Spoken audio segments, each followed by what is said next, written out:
it and a whole of meds. You know here, continent. Yeah, good night. This is the Cutting Edge on RFM. You're listening to General Echo, featuring Sly and Robbie, Drunken Master. Before that, you hear Sanchez, Buy Your Drink. I tell you, say, for those who miss Rebel Salute, I don't know, you can't replay a show. You can't replay a show like what you replay a record or a CD, but you miss a big concert. Lady Saw, may I tell you? Lady Saw, man. Lady Saw, Friday night. Sanchez, Saturday night. Believe you me. Nobody can tell me no different. Nobody can tell me no different. Lady Saw. Lady Saw, trust me. Sanchez. Uno go on good. Yeah, man, uno go on good, man. Without a doubt, man, uno go on good. Love it, love it, love it. Why you love Rebel and him family, you know? Yeah, if you go against the odds and come out with one of the best reggae festival them you will ever see anywhere in the world. That is good. That is really, really good. And we wish him many more successes in the coming years. Next year it will be 25 years. 25 years of Rebel Salute. We love how the brethren go and stick to the guns without the big, what them call them, promotion people, them, with them sponsorship. Him still go through now, them have to run come to him. That's how it go, because it's the biggest reggae festival in Jamaica here right now. I tell you, man, the last night there, in the morning, they me come up on the stage and see the people, them, I say, wait, who's still there, man? The people, them stand up, they right to the last drop of being a man. Wonderful, wonderful, wonderful. Wonderful, man. Rebel Salute. We give thanks. In all of the things that we are going in Jamaica, you know, you still have something where you can say, yes, that is it.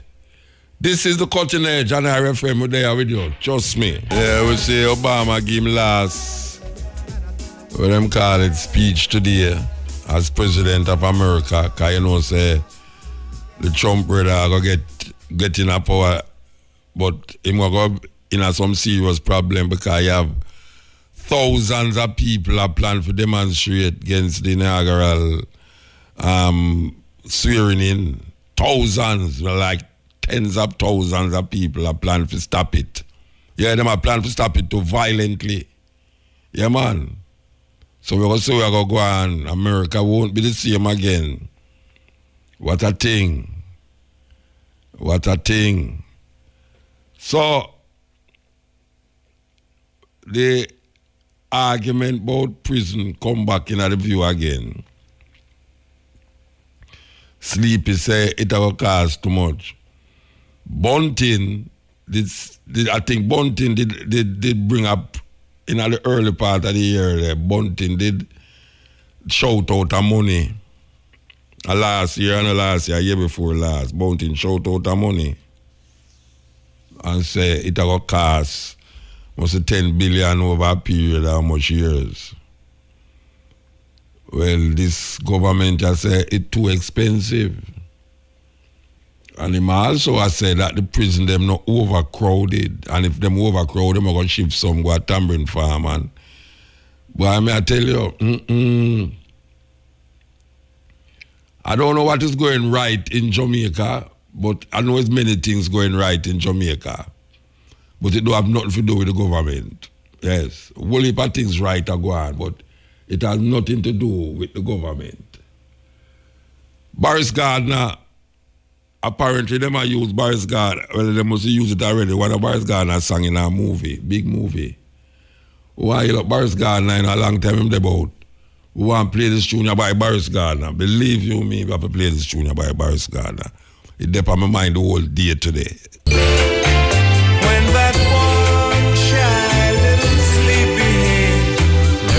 about love and it. I want people out there remember Boris Gardner happening, featuring Larry McDonald. May I tell you, Larry McDonald eventually the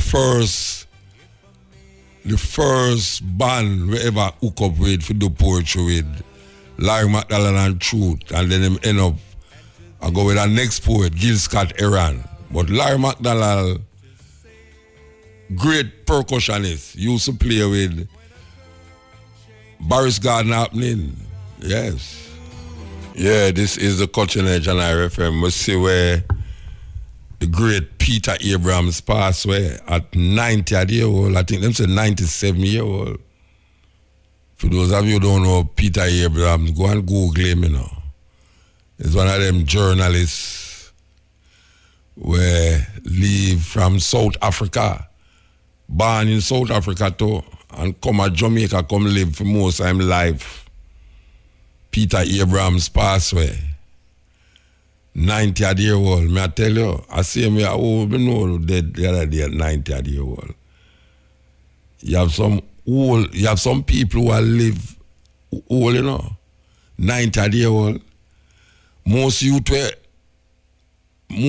under 20 and now live 50, you know. The only thing I go on because the gunman no get you or the car no get you. May I tell you, the food I go get you. And the food thing is really a big problem, you know. The food is a big problem. We need to ramp up the situation as it relates to food in Jamaica and what we eating. I don't think the government I take it as serious as them supposed to take it. Because the doctor bill them and the cost with cause on the society is humongous. The more sick people, the less productivity. And the more money it costs to put back the people them in order. So we should be invested in serious health issues. A whole heap of money should have gone in health. Because, trust me, people sick, production get less. We need to adapt a situation where we don't afraid to talk about certain things in the society where I kill the people them. First time it was slow, but now it I kill them quick. And even though young people is the ones them who take part in these quick killing food, the effect of those food is not shown in them teenager stage. It's when them pass teenager now. So sometimes when you talk to teenagers about certain food, them look at you like, watch your man, I eat that every day and nothing wrong with me.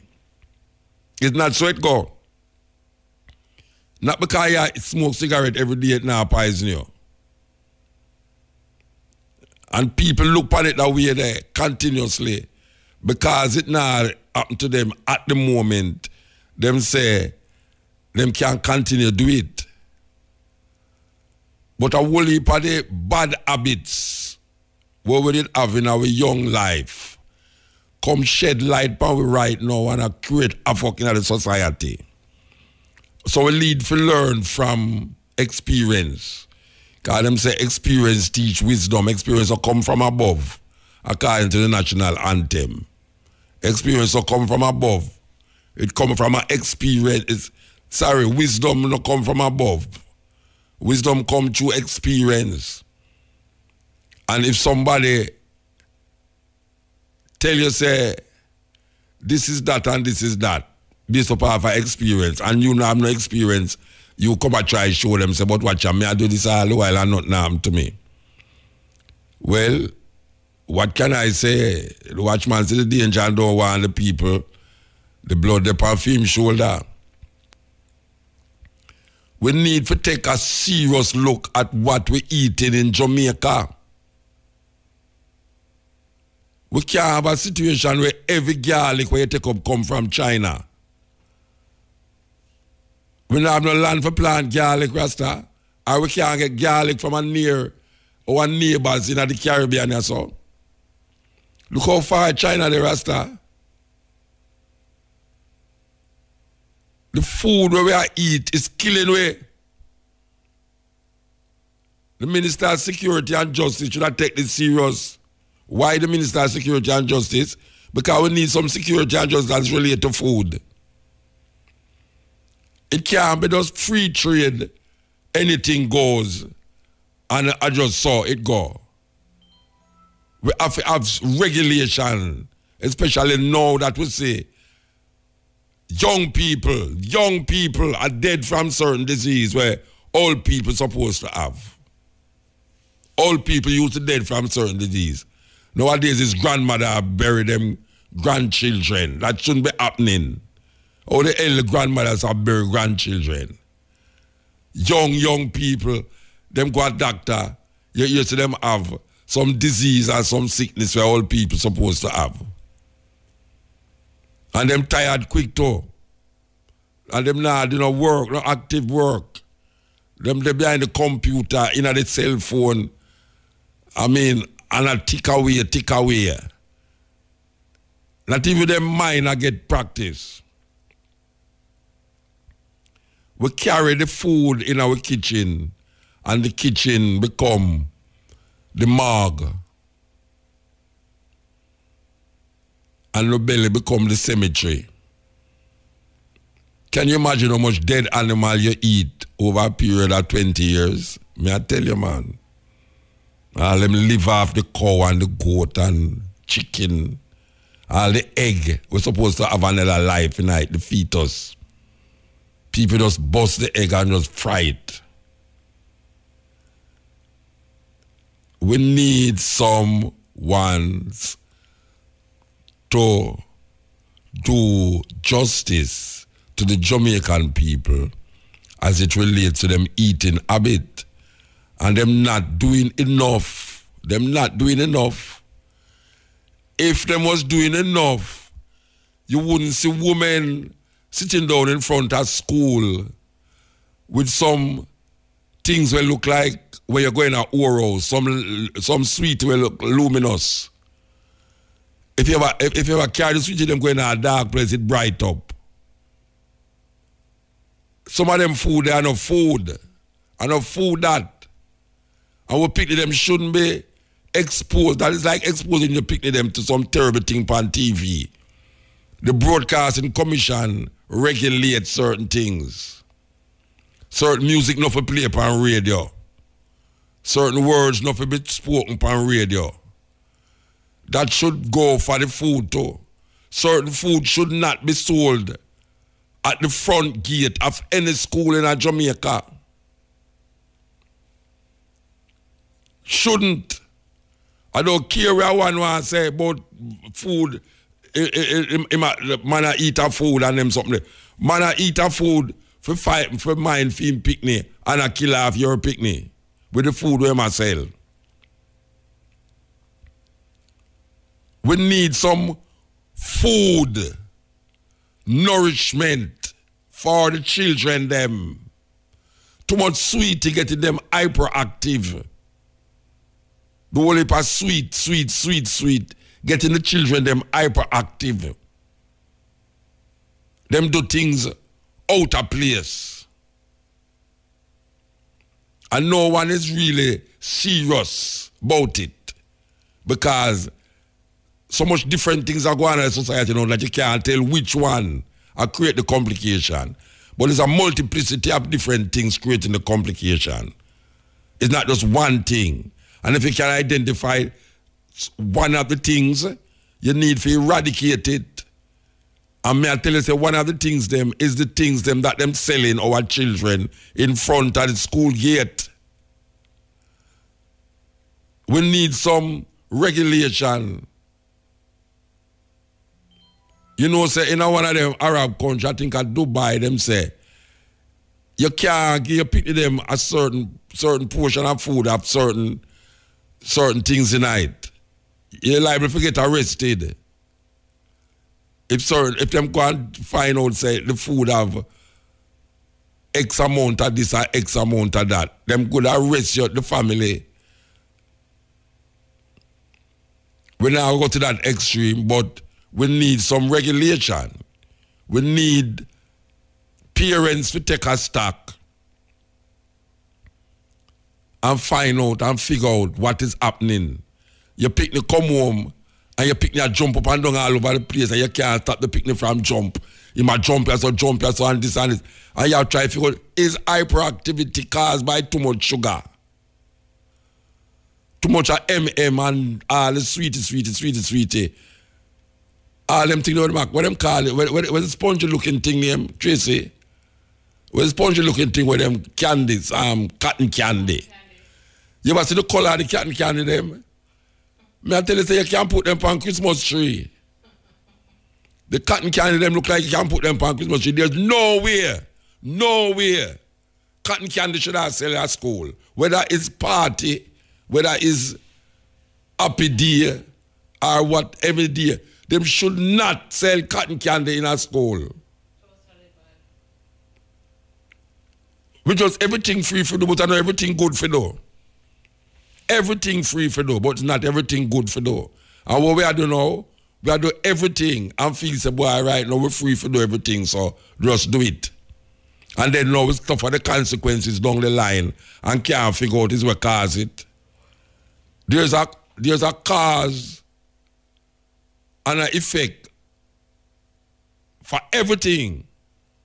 Things don't just happen so. There's a cause, there's a reason why things happen. When you hear man talk about accident presupposes that nobody is responsible. But there's no such thing as a nobody's responsible accident. No go so. If two can lick up, there is a reason why the two of them lick up. From the two driver them or from the mechanical defect of the car. Nobody can say, it just happened. Boy, you want to see it just happen. Like all me I know say, my car match up. And me know say, it not just match up so. The accident, and not just accident. Because it involved two car. And people want to tell you say, it's an accident, so nobody not responsible. There's nothing that happen that that people not responsible for. Nothing. There's a cause why things happen. And we have to take understanding that why things happen is because of human failure or just human insight or oversight. So when we look on the food that's on now, and the cause of children getting sick, children having certain disease, there's a reason why the disease them look like them are get out of hand. May I tell you, me a dinosaur, and when me a youth, me never get certain sickness. But big people have. You usually get sickness because you have flu, you have cold, you have all sorts of little things when you're a little baby. But for come here and say, teenager have diabetes, cancer, tumor in the brains. I mean, them something that so was regulated to all people like me. Now you hear a little youth in their 20s. Want to the youth? Why you want to see them find a tumor in their head, You want to see them find, say, them have diabetes, and the doctor say, look here, man, what we are dealing with? Parents, are you responsible? And little more you go ball, say, no money for carry, go to a doctor. And when the people start ball, you start to beat the picnic. And you don't know what to do. And you start cuss the old dirty pooper. Like say you never lay down and need him forget the picnic. Cause. There's a cause for everything that happens.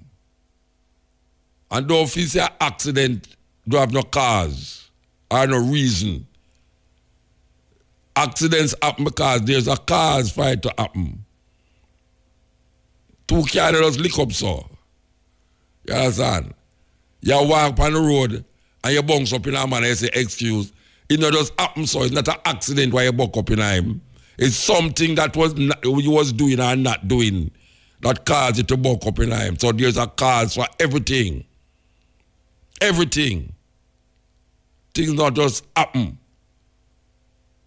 And when you say you're picnic and so now, and you see your picnic run up and down, boof, boof, and I jump up and down, and you say, well, the picnic healthy, the picnic strong and healthy, man. Look at him just all over the place. Your picnic is supposed to go on so, like him at some flying machine. Something wrong. Don't take it like say, boy, it's a happy child. And him always in a fight with people, boof, boof, boof, from their school, picnic fight, and whole heap of bullying business are going on. And you say, boy, the picnic happy, nobody can trouble him, you know. Oh, you see my picnic? He said, the boy ever trouble him know what to do. Picnic supposed to relate to people's picnic, so. And the parents, them, seem, especially if you live in a certain area at Jamaica, you don't have no time for think on where you get your picnic because the first thing you get your carrot, you go give in your mouth because hunger is not a good thing. So any little thing where you have, you not check for health. You not check for no health. The man you talk about health. White bread me have, you know, white bread me a game. You don't even think say make you go, when you buy a whole wheat bread. You just buy any bread. Me remember years ago, I have a cousin and I tell him to go buy a bottle of apple juice for me. Them have one where you can't see through it, right through, and them have a dark one. And I say, buy the dark one. Him say him no like that one there, look, it look dirty. But I say that one I like, you know, because it's unfiltered. See me with dark sugar. You have dark sugar, you have granulated sugar. Black people don't like dark sugar because they say it's too black. It's too dark. They prefer granulated sugar with bleach out. And most of the food, black people love it. When the whiter the food, the more black people love it. Tracy, the whiter the food, the more Tracy when you have it, you know. She don't know nothing about brown rice and whole wheat bread and all them things there, you know. Get her white rice. Get her white bread. She don't know brown bread, nothing. It's too dark. White rice, white bread. The whiter the salt and the better. The sugar, oh gosh, man. Granulated sugar, you feel like you're rich. You have some people who have granulated sugar in them, you say, man, tapanaris. You might eat white sugar. Any food where it's too white, more than likely it's not good for you. And this is not a prejudice talk. This is just a reality check. Not a prejudice chart, it's a reality check. Any food where you see too white, more than likely it is not good for you. We need to take a stock, Rasta. We need to take a stock because the thing I get away, you know. The thing I get away. I mean, I see some statistics where they tell me, say, youth under 35, especially teenagers, now going to live to 50. I mean, I say, which part of the world me live in? Or which world me live in?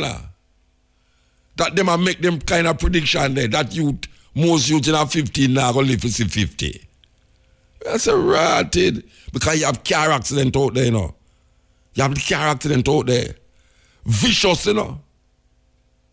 Vicious, the car accident.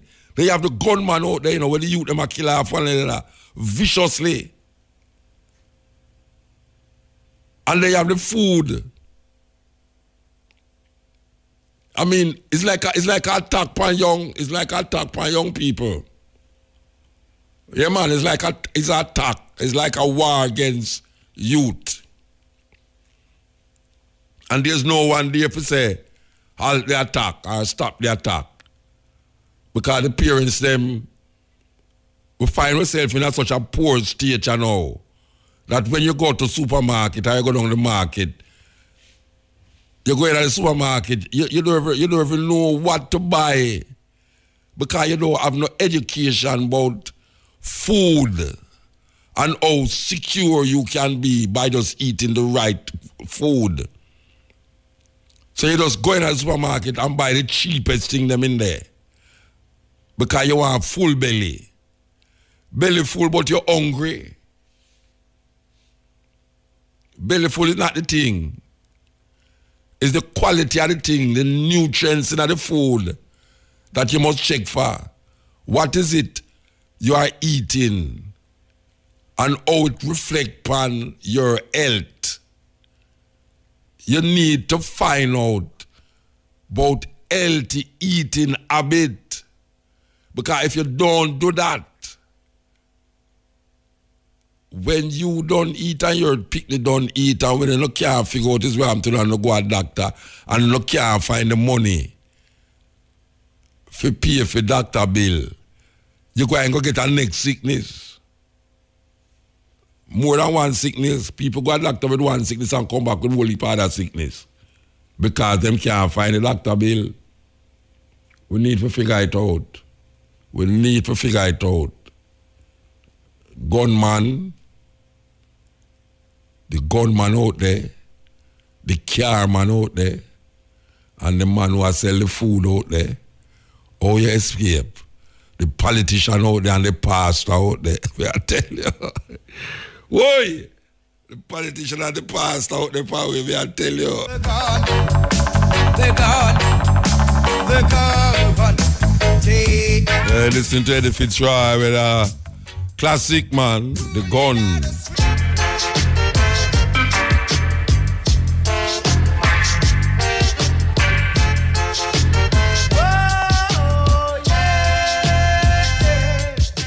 Different kind of gunman. Me I tell you, a gunman is a gunman is a gunman.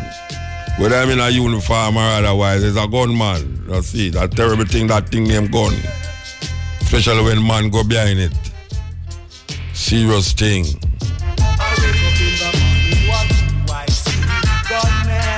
But that's one of the destructions in our society. I hear them talk about place peaceful. The gun them just stop back in a certain area, but them not get the gun them. The man them who used to fire the gun still have the gun. Him just a wait for the next time. Yeah, just the next time. It's a serious thing. It's like a time bomb, man. Waiting to explode. Crime now gonna stop if you don't get rid of the gun them. Because if you have the gun them, if the man them who are fire the shot them have the gun them. And for 1 month, 1 year, you know, you're no gunshot fire. Yeah, I say, yeah. See, I like a man go up Augustone the other day. I don't know, it's after them a both say, no gunshot, no fire up Augustone. You don't see a man go fire a shot at Augustone and kill a man. It's like the man deliberately do it. Me don't know. It's like the man must have said, oh, them a both no shot, no fire up here. What you see? I just go shot a man and kill him. A terrible thing. So me don't know. Yeah, you feel it there with diseases. I said the most dangerous diseases. Oh Lord. I'm talking about the dangerous diseases. Right, from in them time, the man I said, you must lick them with diseases. May I tell you? And you know, so they run left Jamaica and make disease lick the people them for true. May I tell you? Watch what you said, by your records, it can come to pass, you get nervous, believe you me. Part 2. Michigan and smiley words come to pass. Michigan and Michigan and Smiley. I don't know which part of them there. I see one of them in California a couple of years ago. Run from the diseases.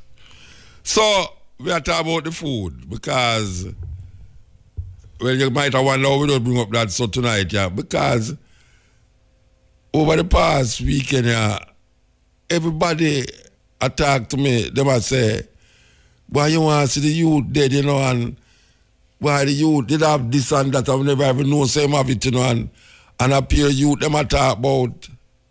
Along at the show, when I said, oh, wait, you remember? I remember a whole heap of them when they talk about, you know, but they try to make me remember. And they say, yeah, man, him no pastor, man. He says, what kill him? Some fool thing. I mean, I tell you, it's terrible. It's terrible when you really take, say, education is a key, and education should be able to prevent people from doing certain things. But the lack of education, you see this thing I name the lack of education, where you don't have enough information to really secure yourself, because that is where information is supposed to, you know, information is supposed to make you secure yourself. But the more information you have, is the more secure you will be. The lack of information is the less security. That is why people sometimes is under bondage and slavery, because of the lack of education. I mean information. And so the people who have the most information is best able to make informed decisions as how to protect themselves from certain things. Yes, because if you're in a bush, and you're not informed about certain things in the bush, it catch you. And if you're in the city, it's the same thing. There's a whole heap of things, you know. There's a story, an allegory. You hear the word, they will come back with this allegory.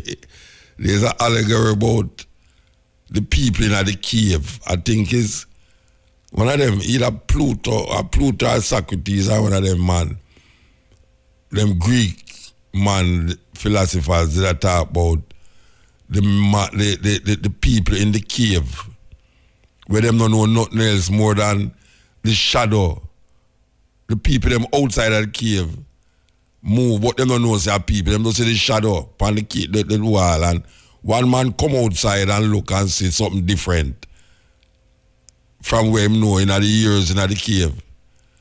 But I mean, you can go Google it up, but it's a very serious story about human condition and how human find themselves in a certain condition, and then certain things become reality to them.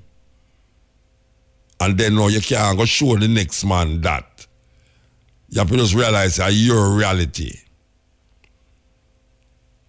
But sometimes people is not informed enough.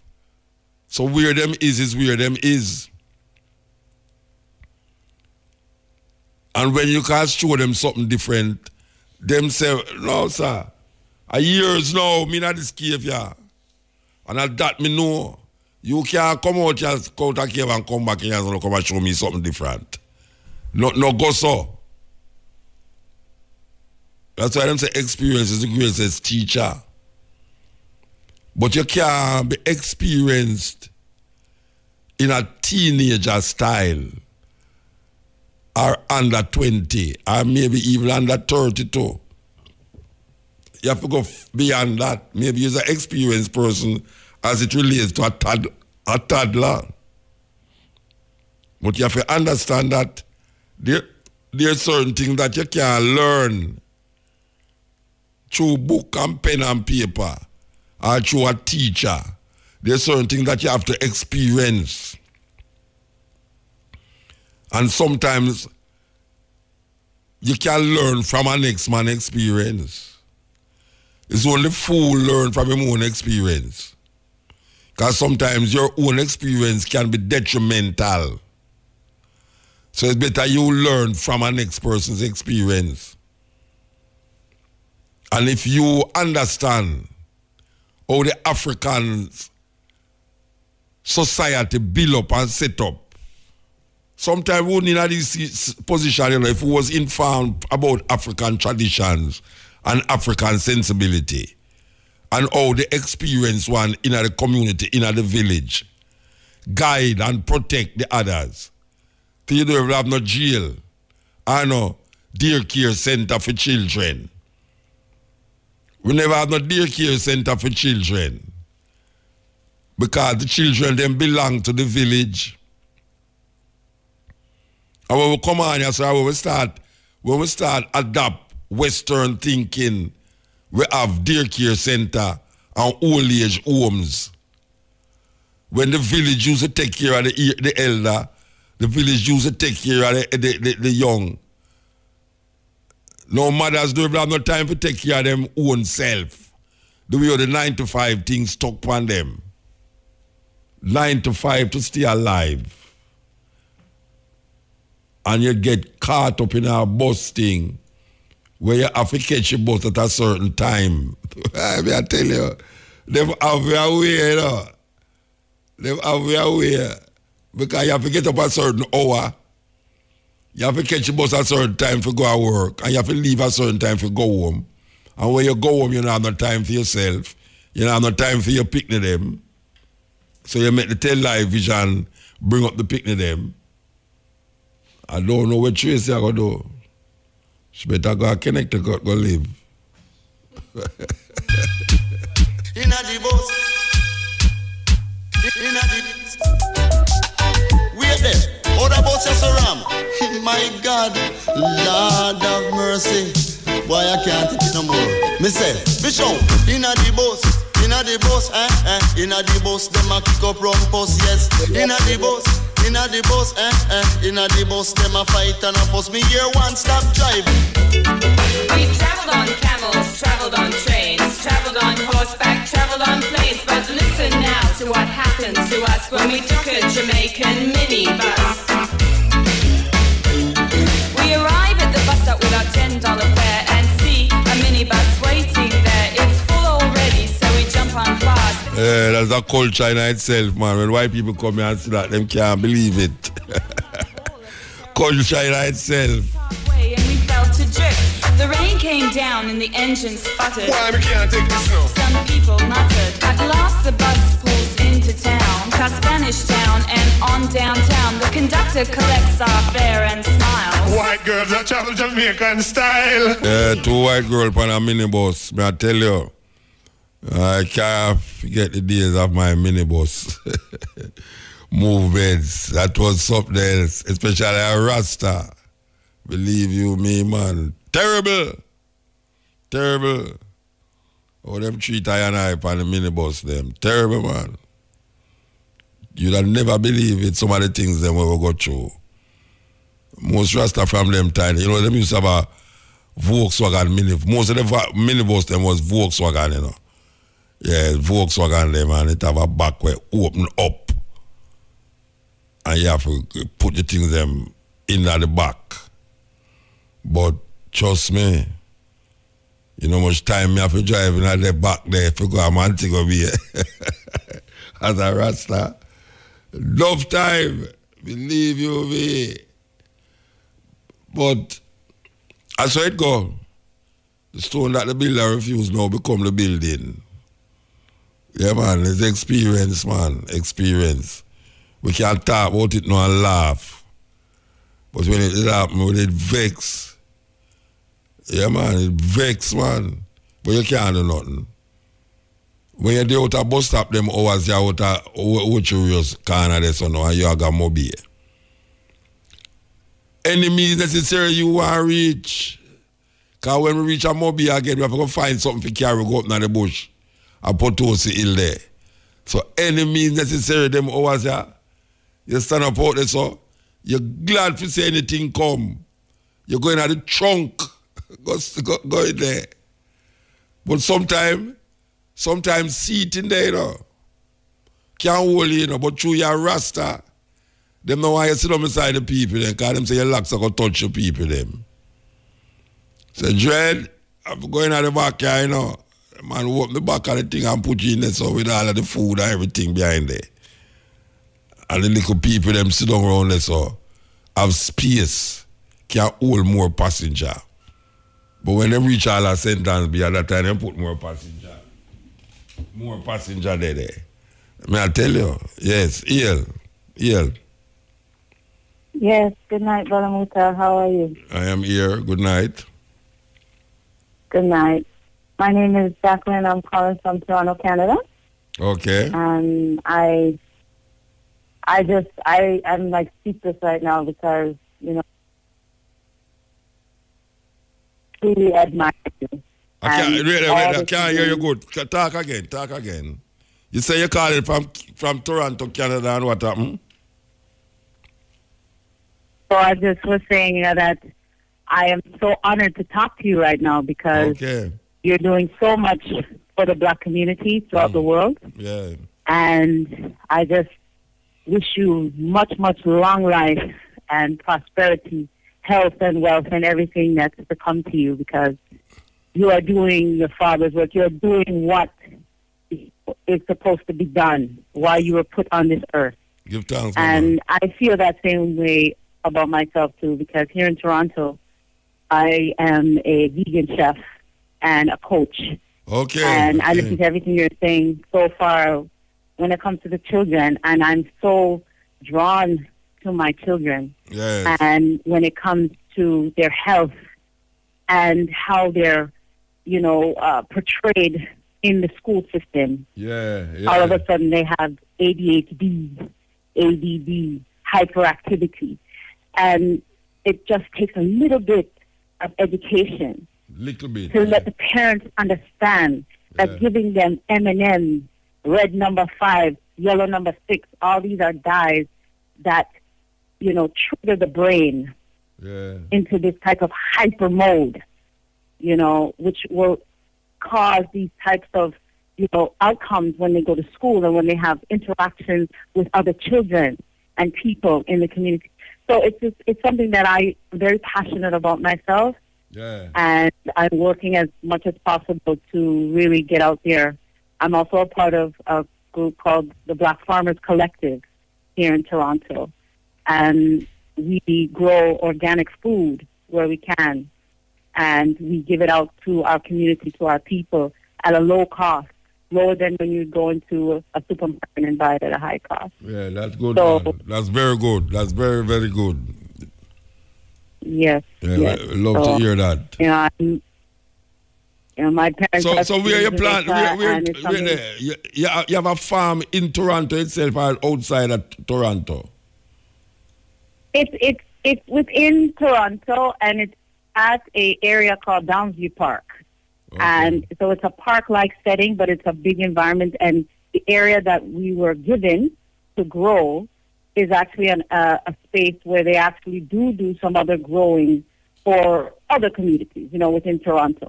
So we were given that space to grow organic food to feed our community. Okay. We're glad to hear that. Yes, it's so needed, Muta. It's very, very needed. And, I just want everybody who's listening to you to really take what Muta is saying seriously. Parents, listen. Take heed to what, Brother Muta is saying, because the children are our future. They're going to be in our shoes. And like he said, they're not living past my mother's age, our grandparents' age. It's not happening anymore. Their lives are being shortened based off of what? The society and what society to eat. Commercials of Cheerios or Cocoa Puffs and all these foolishness that is designed to kill us and to destroy our melanin. It's things that have been master planned and designed to destroy us. And if we keep reproducing and having children, we have to be educated to take care of them, to nurture our children. It is imperative. So, this is something that, I just try to reiterate as much as possible to my community. And I'm just so happy. I'm shaky right now, Muta, because I love you so much. You are definitely somebody that needs to, to get out there as much as possible and thanks, spread man. your word. Give thanks. Yes. Ari. Yes, may I tell you. The production of 1 kilogram of beef is just as bad for the environment as driving around in the car for 3 hours while you left all your lights on at home. If all people in the world started eating as much meat as we do, then we'd need nearly 3 planets to be able to feed them all. And that's not possible.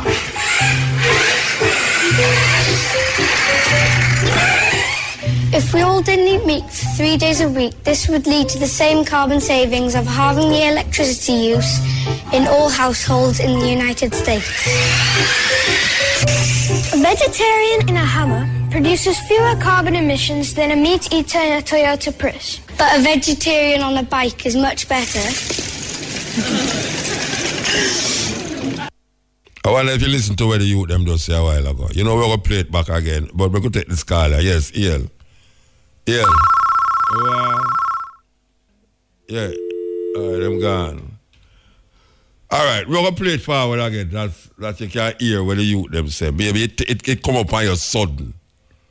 Because we know Tracy that listen to it, but it come up on our sudden. All right, hear what the youth them say. The production of 1 kilogram of beef is just as bad for the environment as driving around in the car for 3 hours while you left all your lights on at home. If all people in the world started eating as much meat as we do, then we'd need nearly 3 planets to be able to feed them all. And that's not possible.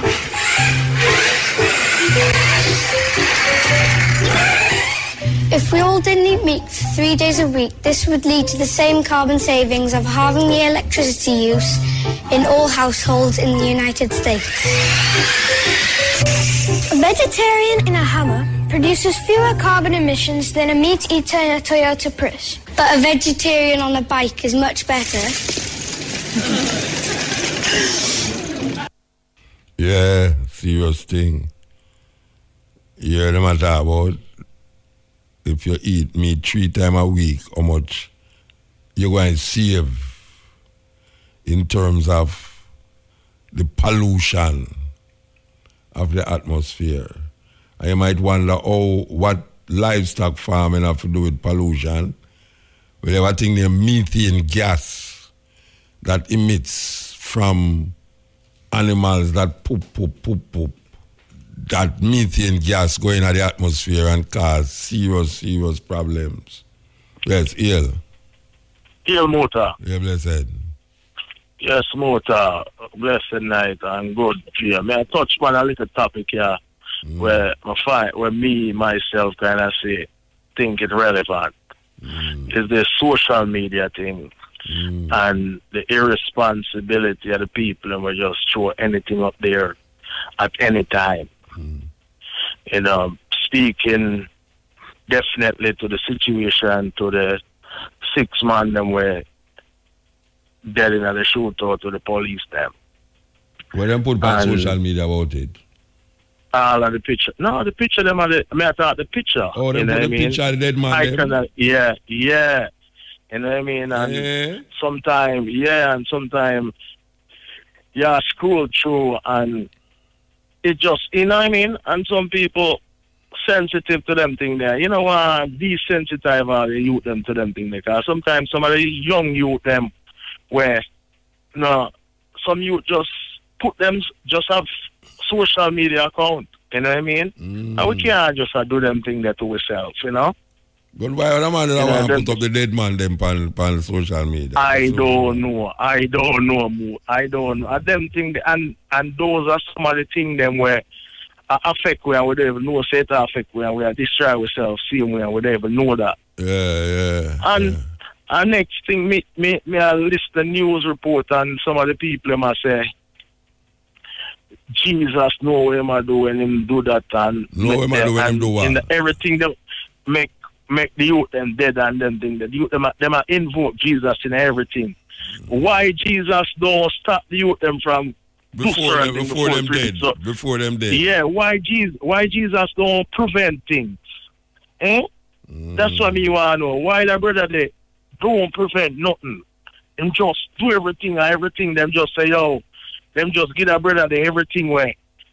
Give that brother the all the wiggle room in the way. And them are do it, you know. I know Jesus are do it, and them are do it, and then everything them put on Jesus. Yeah, that's what me I said. Them are do that brother the all the wiggle room and you know say them with that quick say them and them neighbor they have something and them neighbor do something and them with that quick to crucify them neighbor. You know what I mean? And if something happen to them neighbor, them say, God know where them are, God know him are doing. Yeah, and them why them broke foolish him them. foot? Me can't understand them thing there. Yeah, man, him Me foot for can't broke, man. understand them thing there, no. Him foot for broke. Kaya wicked. Yeah. I don't understand them thing there. I find them very I difficult find to them understand, reasoning there. How weird. Yeah. You know what I mean? Yeah, man. Everything we give credence to the brother there, and they will not take the responsibility for nothing. Nothing. You know what I mean? If I know him or the devil. If I know him or the devil. Yeah, if I know him, my brother. Yeah, or the devil. The devil. You understand? So we not take the responsibility for our action them. Yeah. And that's one of our biggest downfall and Jamaican people. Me a beg way. Yeah. We have to wise up, learn some skills. Yeah. Because it going to get redder than red. Yeah, man, terrible. And that is why it's a supremacy thing here we are going in this world here. And we have to understand that. And we have to find the love in ourselves. Yeah, man. You understand? But more big up Fireball again, as usual, because I have to big up my friend Fireball, Harville up Arlington Town, and Red Rat at the Gerard Lane, and all of the man them in East Kingston, Boogsy Ross, off Lucas Road right there, so, you know. So just big up yourself and my sister Annie again. I know you're listening, so give thanks, big up yourself. Give thanks. Yes, Motor, and continue. Yeah, man, we're not stop, man. We're not stop. Yes, you, Motor. You're there for a reason. And may I tell you, the main thing when I want to say to you, me a whole heap of people call you all the while and them a come in, them a talk something where them not research themselves, them just want to talk. But you know what me learn from you? The most important thing me learn from you, know, is when you say, me hear you say, talk what you know. You understand? Talk what you know.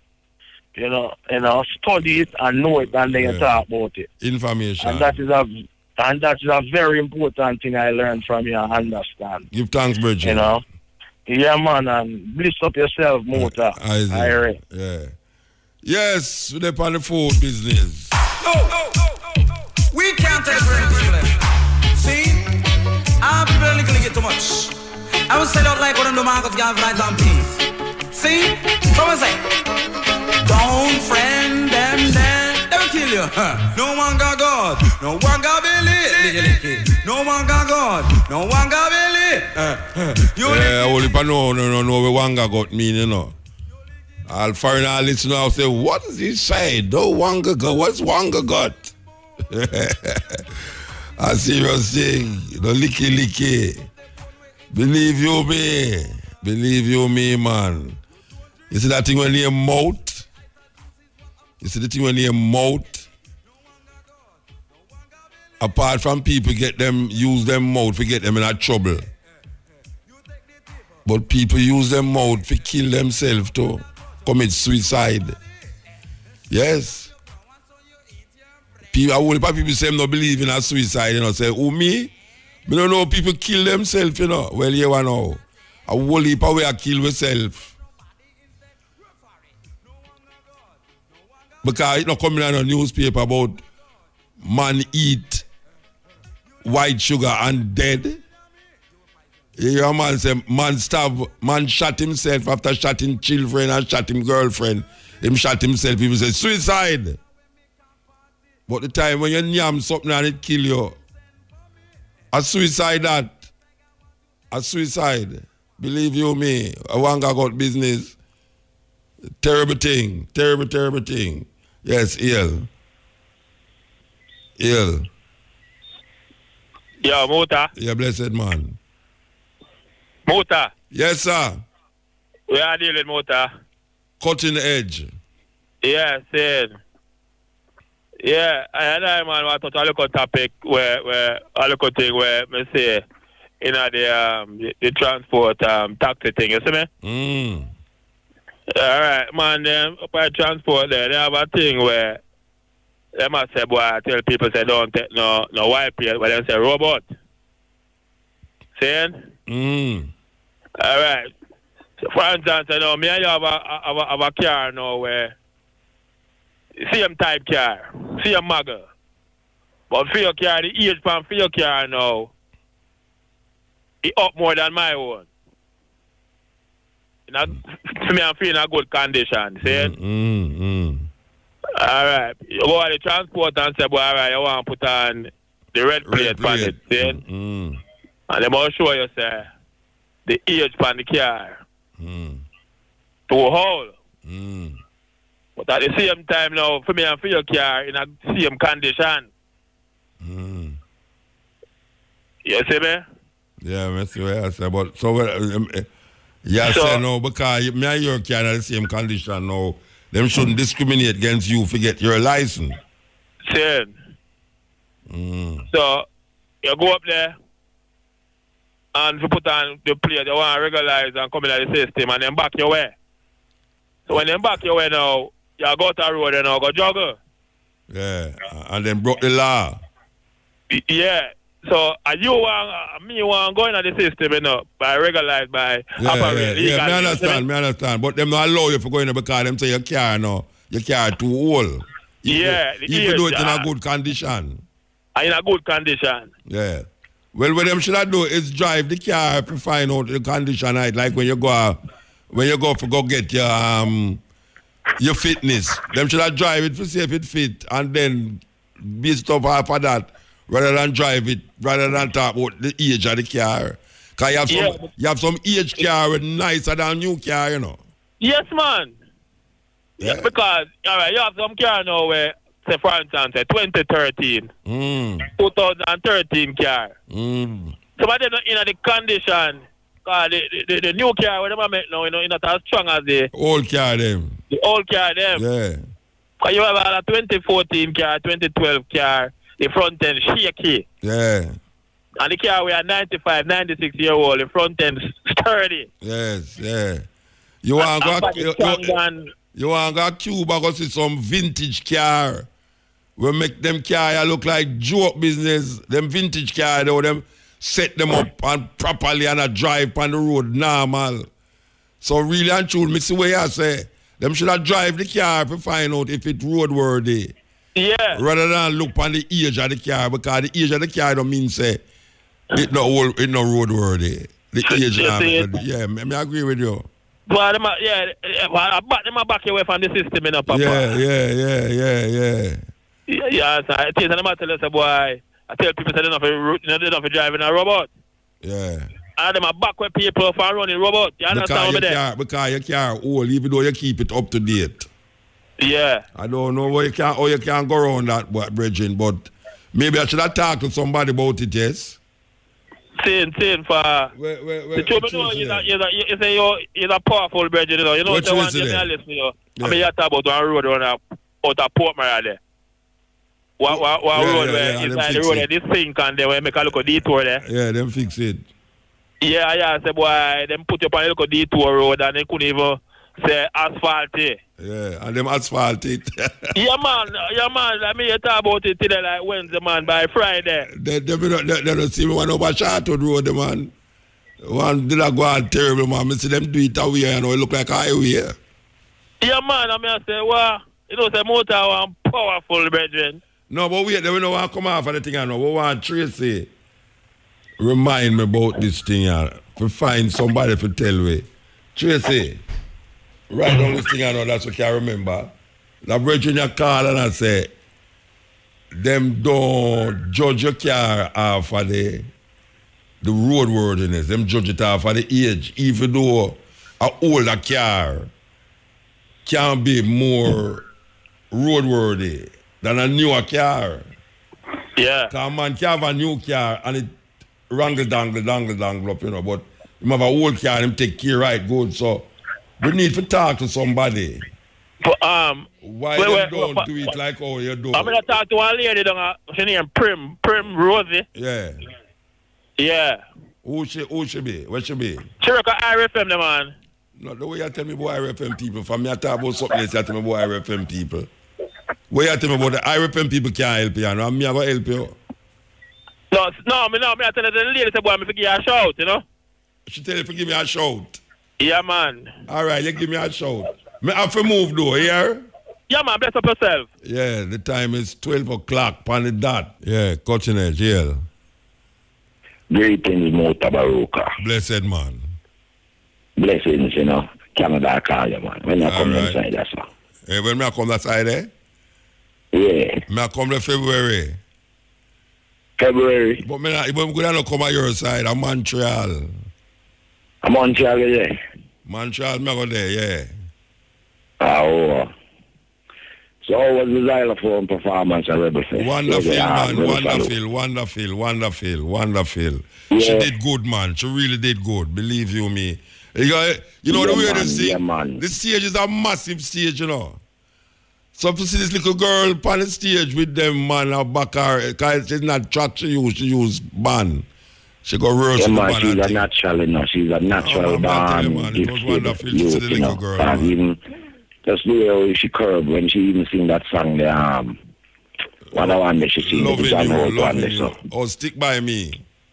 Yeah, man. When you listen it, you know, to hear a little youth, how she carry that, you know? Yeah, you have so enough respect. Muta, not to keep the eye still, but mention. Remember the brother that say, them are going to make an apology in regards to the Coral Garden incident. I mentioned it last week. Yeah, I watch out Muta. Chucky supposed to be. Remember at the the Rasta Ganja Fest there, so a brother had interviewed the brother there. I hear him say, yes, man, the Prime Minister going to make that, but they have to tweet it and so it's coming soon. Tell them why they say, oh, watch you know, I have some people who go to some things, man, Rastafari people, and them have to come up and know, say, oh, work. And I just say this because I share the same sentiments, you know, so. Yeah. Just remind them in the motor. Yeah. Yeah, make them know so we are aware. And I would allow say to the youth them they say in Jamaica, you know, seek His Imperial Majesty, Emperor Haile Selassie. Seek His Majesty in teachings, apply it to our daily lives, and in our life I go shine brighter and I go have a better future. Remember, discipline of the mind is a basic ingredient of morality and therefore of spiritual strength. Youth and youth, seek Emperor Haile King Selassie. Mota, bless up. Blessed man, give thanks. Yes.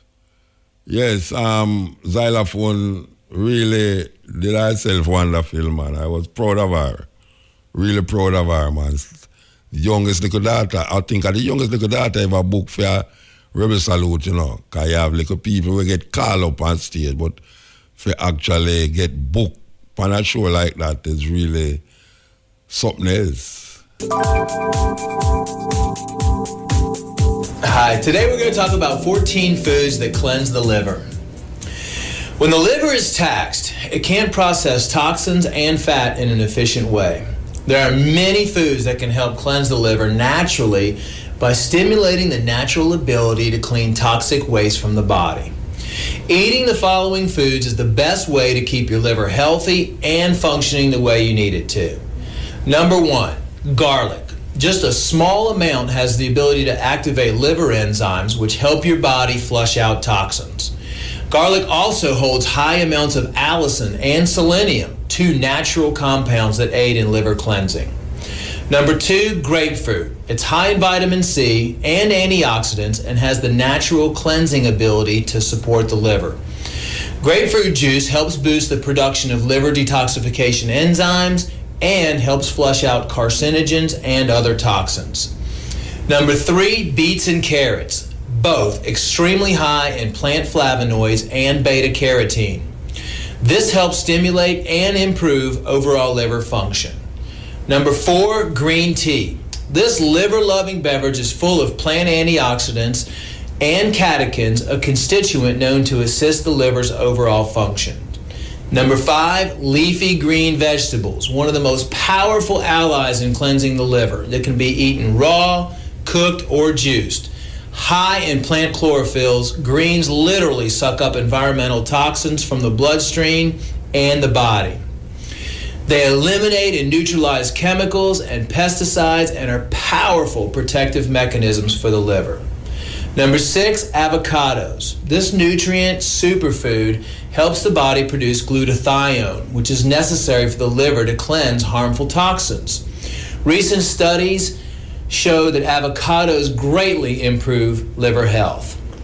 Number 7, apples. They're high in pectin. Apples hold the chemical constituents needed for the body to cleanse and release toxins from the digestive tract.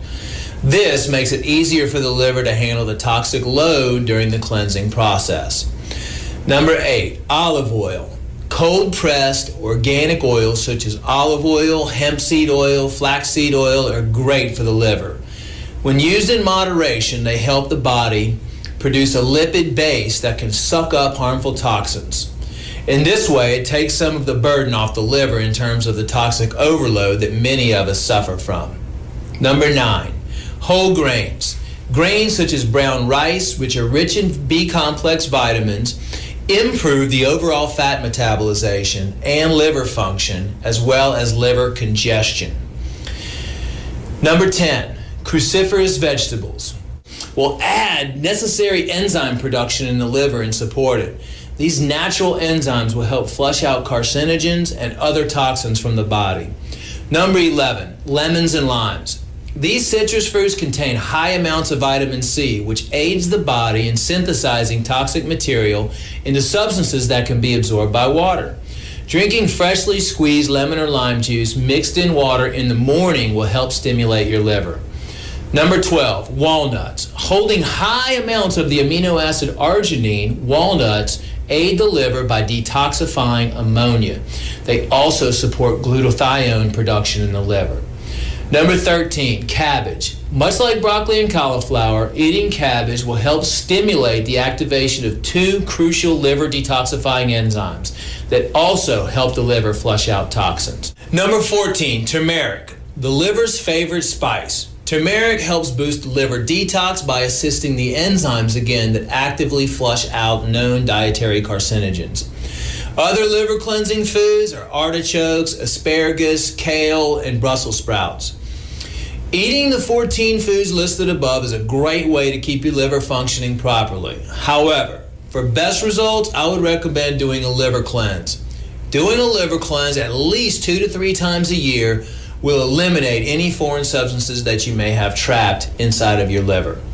To find out the best liver and gallbladder cleanse program, go to globalhealingcenter.com. Yeah, this is the Culture Edge. Yeah. Muta. Yes. Muta. Yes, sir. Bless the eye, man. You know what? Chippy Frost, you know. Oh? Chippy Frost. You remember the youth there? No. Remember you to did send them to Shamara? Oh, yeah. What, man? Yes. Yeah, the eye, man. You know me, I try to get to you from the year start, Muta. Well, the year no far started. You're lucky. So you get me. I hope a man tell me so I try to get me for years. Come on, bless the eye, see. Remember the eye catching the teeth. Oh, you sound like the phone there, we over there, so and you there, we over there, so. I don't understand. Well, the phone is too strong, so I just, you know, hear me clearly. Yeah, I kind of hear you better a while ago. Yeah, man, but I say me there I go and learn the teachings because I stay going on while I not have to talk, but I can go and listen down. Yeah, man, of course. But I say Mute did some for send a CD still, and I did drop it off up there, but I don't know if it's going to get you because you wouldn't want to listen to call until you like. Yeah, maybe I show you drop it. No, man, I give security because I can't pass the gate. Okay. All right, I'm going to check. Suje mark on it. What mark on it? Suje. Suje? No, tell me again. Suje. Spell it. Sujae. Oh, Suje, okay. Yeah, man, I have similar last name to Muta, you see it. Okay. But I say bless the eyes, see me, I'm just there go and listen, so. Yeah, man, give thanks, yeah? Bless Muta. All right. Just like a river that you wave when you're in love. You know, speaking of xylophone, I want to hear up Carol Reed, you know, for help her with our cornrow, our ear for her. I want to big up Carol Reed, Black Image Carol Reed. Yes. Give thanks. Give thanks. Very, very thanks. Very much thanks. Believe you me. The little addition where you put on it even make it more sweeter too. We give thanks for that. Yes. I know the sweetest thing about it is that when she come off of the stage and go in there where them call the press area, this little girl with so much radio people and television people interview her and she stand up there. Her mother don't have to say nothing. She just angle herself. May I tell you, man, intelligently. She couldn't come out of the room. She couldn't come out there, man. It's sweet, me. It's sweet, me. Believe you me. It's sweet, me. She have far to go. Trust me.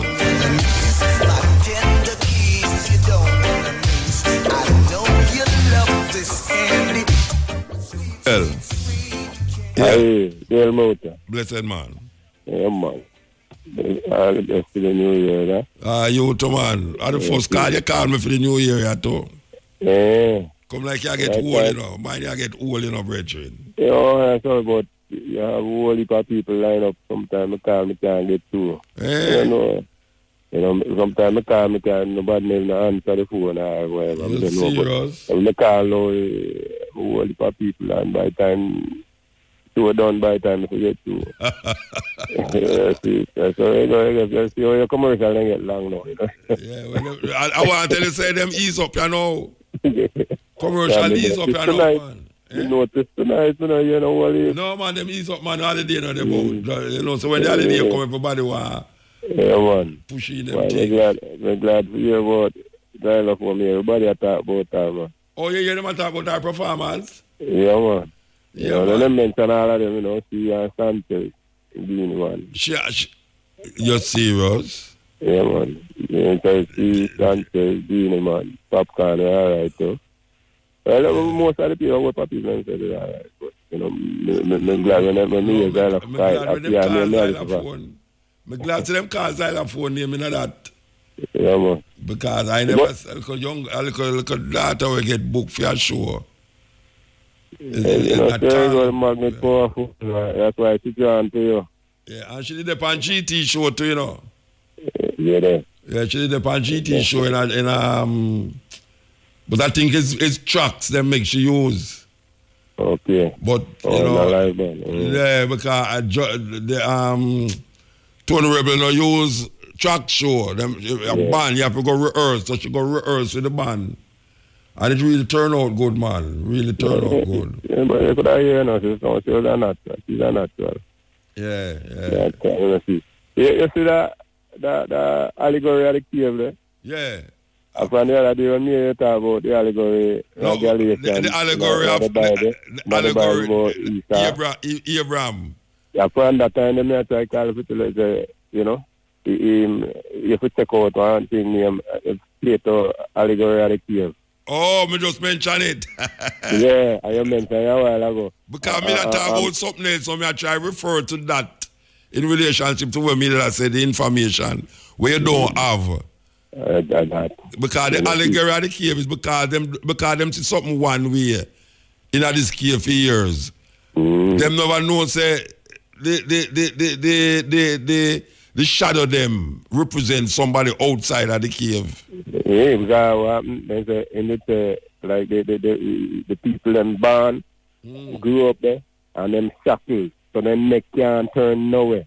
Yeah. They can't see nobody beside them and nothing. Yes. All they can see is the wall in front of them, and there's a fire, a blaze behind them. Yeah, and all them see the shadow of the people them outside of the cave. Pass on the parapet, then see the shadow of them, and when the echo come off of the wall with the people them who carry the things, because the people who are pass up at top of carry things, you know. Yeah. And all. Yeah. And when them talk the echo, so them associate the sound them when they hear with the what them say. And like everybody, them have a competition, say who can guess and which one and who I say what, and you know. The man who I guess right behind the big man in there. Yeah. So them say no suppose no boom. They release one man. One man come out. To make him go up. But before he come out, when he turn to the light in the eye, that's it. That him can't see. You know, see, because I told him... darkness in the dinner, when him come out of the light now, it's like him getting... Yeah, I must say the first time you see the information, it have mass up your head, because you have to then wait. Oh, this has to go stuff. That's the meaning. Yeah. In life, there's two ways I can do it. When you come out of the light, because when the man that return to you, to come back, come tell him Brazil and go where he stay. Then you come back in the dark now, because you never find light to dark, you can't see good neither. You're confused. And when him tell the man them both, you know, the man will say, "Ah, you that man." Foolishness. So I make it remind me of you, though. When you tell people about something, and enough of them and say, "Oh, I that, and them things." I'm member, you know. And I'm glad today I know the same thing will happen in Athens, because in Athens then they kill Socrates, you know. Socrates or a Plato? Socrates tell the story. Socrates never write down nothing. Plato and student and him friend. No, a Plato did not tell the story, or a Socrates did not tell the story. No, Plato tell the story. Yeah, Plato tell the story, and Socrates write it down. No. You know what? Plato tell the people them. The Socrates say.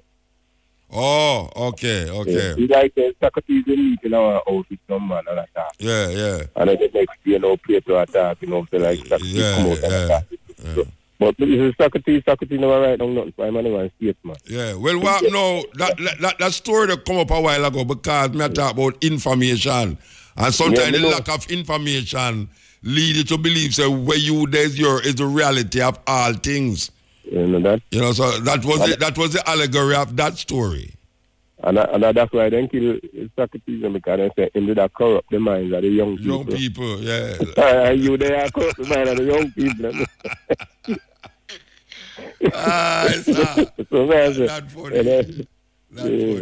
Because what happens at them time, the Peloponnesians, them they just beat up Athens, you know, and win the war. But how me could have corrupt the minds of young people and gone all of Plato and Socrates? If you talk about all Plato and Socrates on the program, which other program you hear talk about Plato and Socrates and all them light-hearted way? Yeah? That's what they call corrupt mind, because you turn them from the foolishness where them not try to brainwash them with. Yeah, man. Imagine, look how me you talk about Plato and Socrates, like it's like, you know, Tom and Jerry, you know them really? But them now want the youth mind them like, Yes. Yeah, and the same thing with the state, that's all. Because them they take over some bully, did that go and believe in that go on. Yeah, because, and it remind me of one little thing, I would have said them go again, like, the greatest, one of the greatest pains to human nature is the pain of a new idea. You understand? So, that's but me I tell you, when I say allegory, I mean, this something that's coming to my head. Allegory came from a long time, a couple, about a month or two ago when you say. Yeah, allegory, we talk about the Abraham story, the story about Abraham. You know, you update. I was just say, I'm well, call up, tell me, get two here, tell you the other one. Yeah, but Paul in the Bible say the Abraham story is an allegory. In a Galatians, it talk about the story like it's not real. It's not a real story, just to show you a deeper meaning to something. But it's not real. The people them never real. You know them way there? No thing. You know, but you see, allegory business, all right. When I grew up, you used to say whole heap of painting. The painting them are usually pure fruit and things, not so. Yeah. You see a bowl and sit down on a table with fruit and everything. You know that allegory that? What happens is most of them paintings they come out of Europe, don't they? Yeah. Mostly Flemish and them things there. Them people when so poor that when them see I'm going to rich people them houses them bowl of fruit and everything. Yeah. Them paintings. So when the artists them come and do them thing, you know. Yeah. I just them just show. Usually you see some empty place around it. And just the bowl of the fruit them and look pretty. Okay. I never noticed it. Fruitfulness and the barren, the bareness of the poor people them around it. Yeah. And that them drawings they did that poetry, you know. It was an allegory of the poor who live over. That is a good thing to tell me, man. You know, so I can find out about it. Just like for other hope say when once here we talk about this, allegory of the cave now by Socrates and Pluto that them would have go search for it too. You know, a story. I see, we are carrying them homework, we are give people to, you know, imagine. I give them homework for go talk about Plato and Socrates and I go university go hear about Plato and Socrates. I want you to tell them so too. You just talk about a man, Peter Abraham. Yes, him just pass. Tell them to look up in last book when we do in the Kyoba Chronicles. I saw in place name when I live up in the Blue Mountain there. Kyoba. Yes. And him right, I'm in Kyoba Chronicles. I show when him born South Africa come to go up and skip to England and come back. England. Yeah. And they come to Jamaica. A man they can come to Jamaica, you know. Oh yeah? A man they ask him to come right on. I mean, they ask him to right on. Yeah, Norman Manley. Yeah, Norman, yeah. I'm well, you know, can ask him say, you do that to me, because somebody if you do it, and he say, you may want to do it, and he come and do it. And he end up like, and he stay down. Yeah, man, give thanks for the information, them, man, give thanks. But tell the people them to try to get a book there and read. And nice to book him have a couple of books still, you know. Yeah, only a book him have.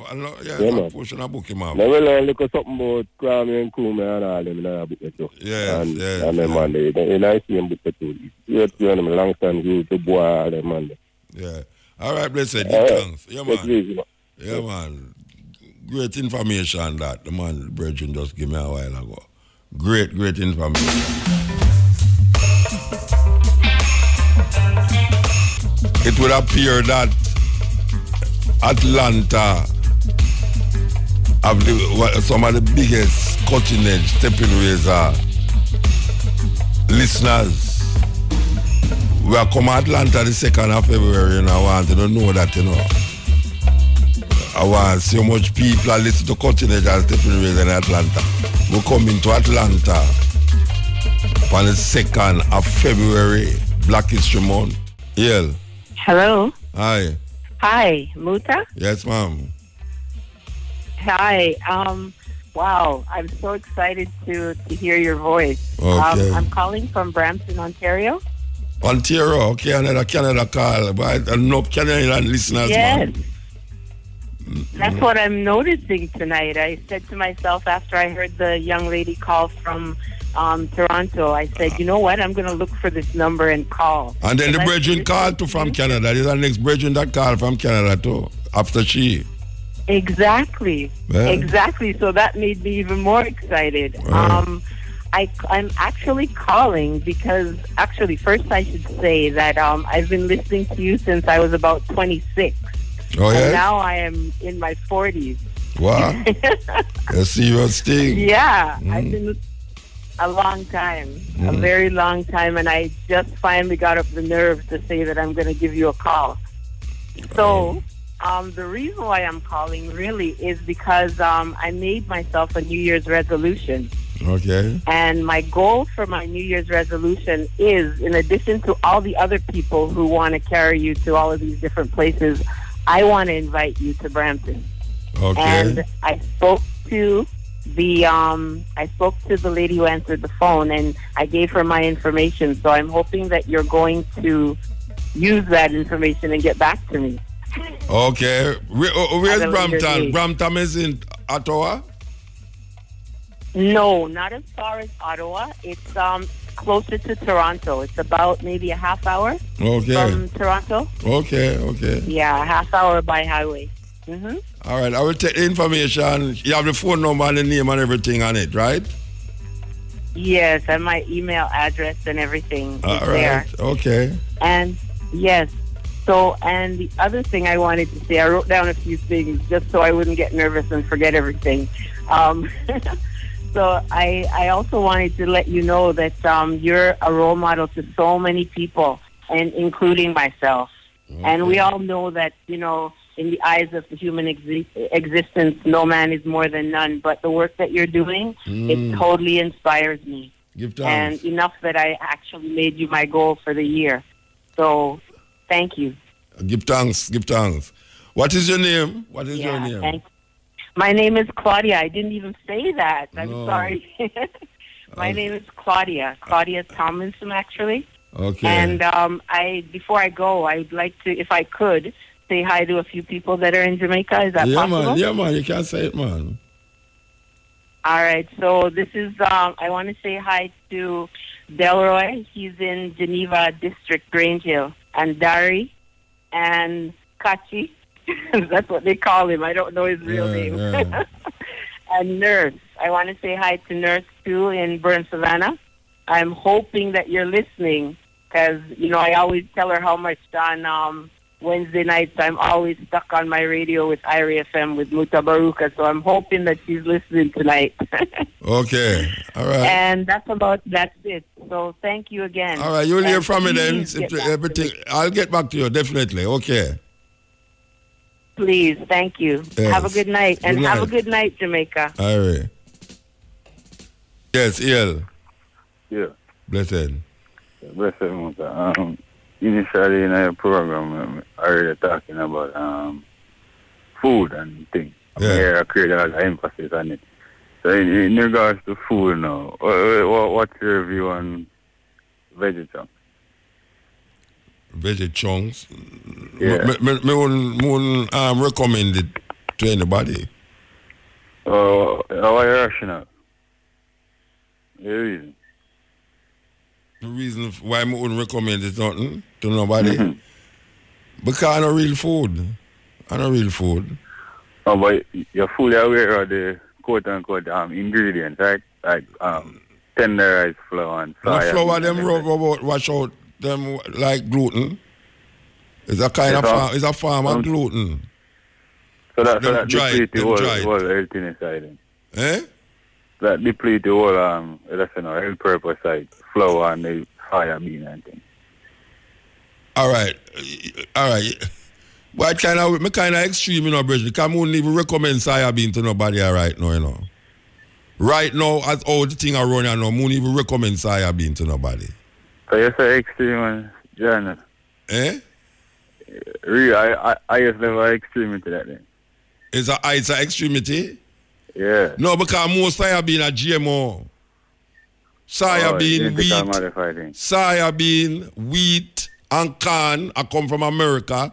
Most of it, if not all of it, are genetically modified food.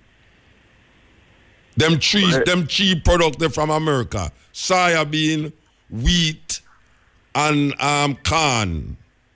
It's not food where would I really recommend right now for people to eat. And right now we now plant soya bean at Jamaica. We now plant wheat at Jamaica. And the corn we are plant, we are get the first corn from America. We now use the corn, the generation of corn them what we used to have on here, so we could have said. Them kind of can't replant due to modify every. Yeah, so that's why I say extreme, because me not ever recommend that to nobody, you know. We'll see them with the chunk food. Chunks are not food, Rasta. Chunks are hard food, man. Chunks are not food, brethren. Chunks are not food. Yeah, you know. Like a damn paper. Yeah, as I use them, I kind of have it as a mentor, you know. Currently, I'm not eating meat, so what would be your main source of protein? So I can have a better idea of.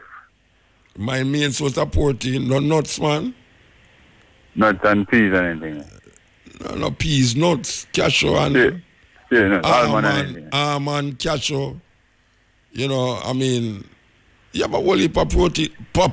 You know, avocado. Avocado is a big source of protein, you know. Avocado, yeah. Pear, what we call pear. Yeah, man. And no protein that you know, it's easy for your stomach. Sure. Yeah, so when I say avocado, nuts, you know, you have cashew, almond, sunflower. Yeah. Yeah, you know, enough nuts. Respect for your knowledge. There I go on listen. Yeah, man, Harry, man, blessed. Blessed.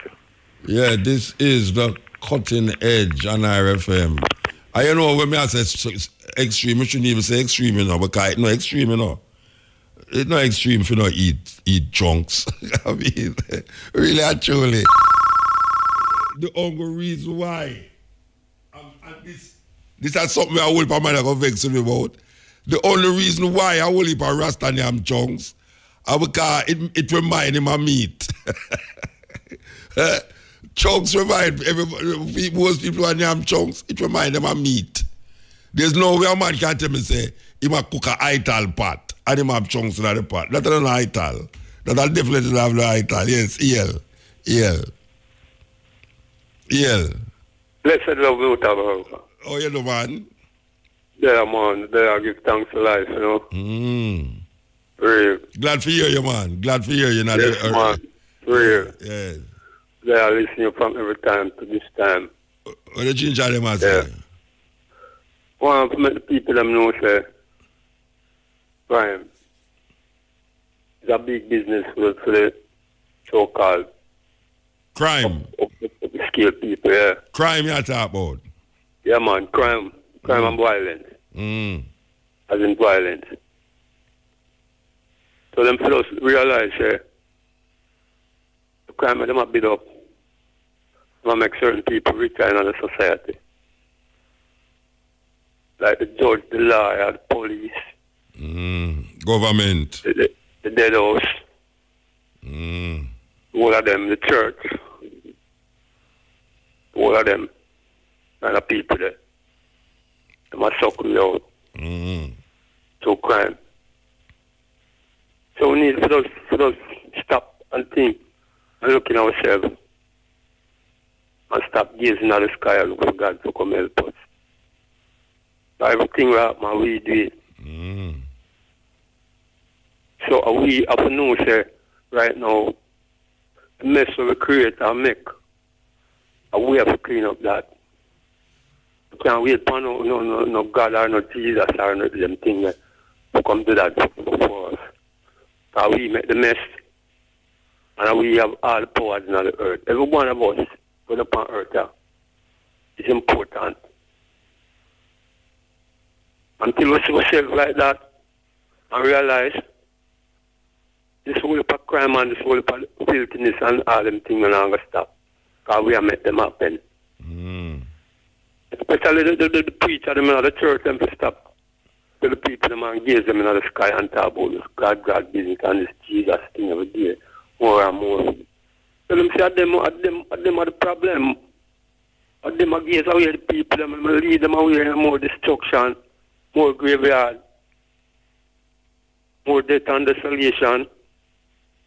Everywhere you walk is peer tomb, peer grave amongst people. All them things cause sadness and cause more distress in the place, you know, man. So we need for us looking ourselves and just life and give more life to life instead of give death to death. Because it's a big problem, man. Yeah, because if we really acknowledge that is we are the problem, all of us, from the top come right down to the bottom, to the very last top. And to the very last bottom, and we need to know and stop. You could inching round and me in this position, I hype up to do this, I hype up to do that. Company, you don't tell the people them all kind of stupidness. Them will solve the problem, and them not solve the problem. Them will build up more problem. That's when them tell the people them lies, you know, Virgin. All that look, it causes a whole heap of effect out here, you know. And them know, so them lie. And them unjust within themselves. So you know, the rich get richer.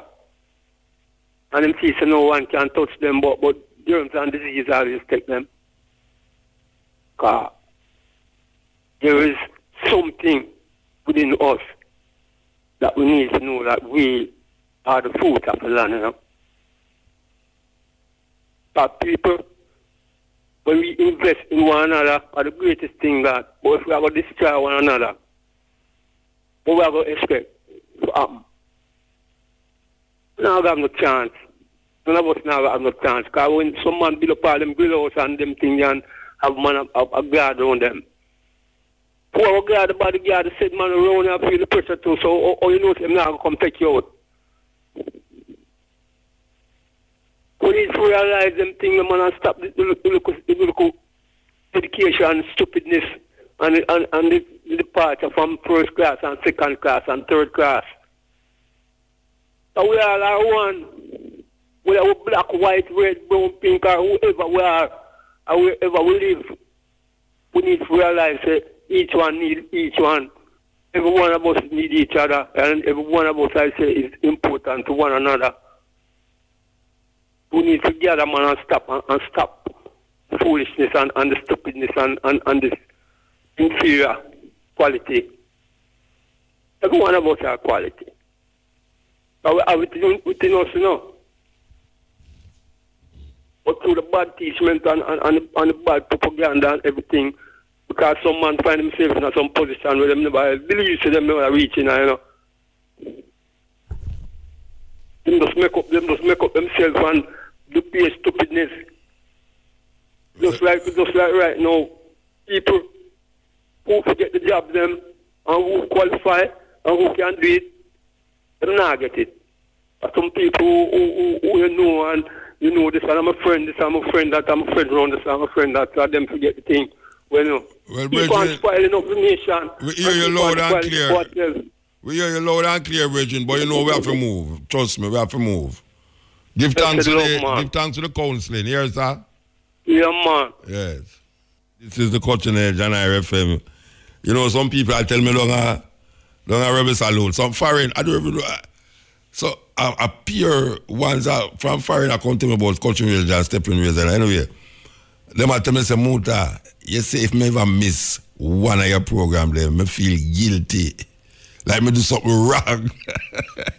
And so serious people have take it. Believe you me. I wait, by the way, Atlanta, the person come from too, you know. Atlanta, the person come from. Anyway, but a serious note, you know, we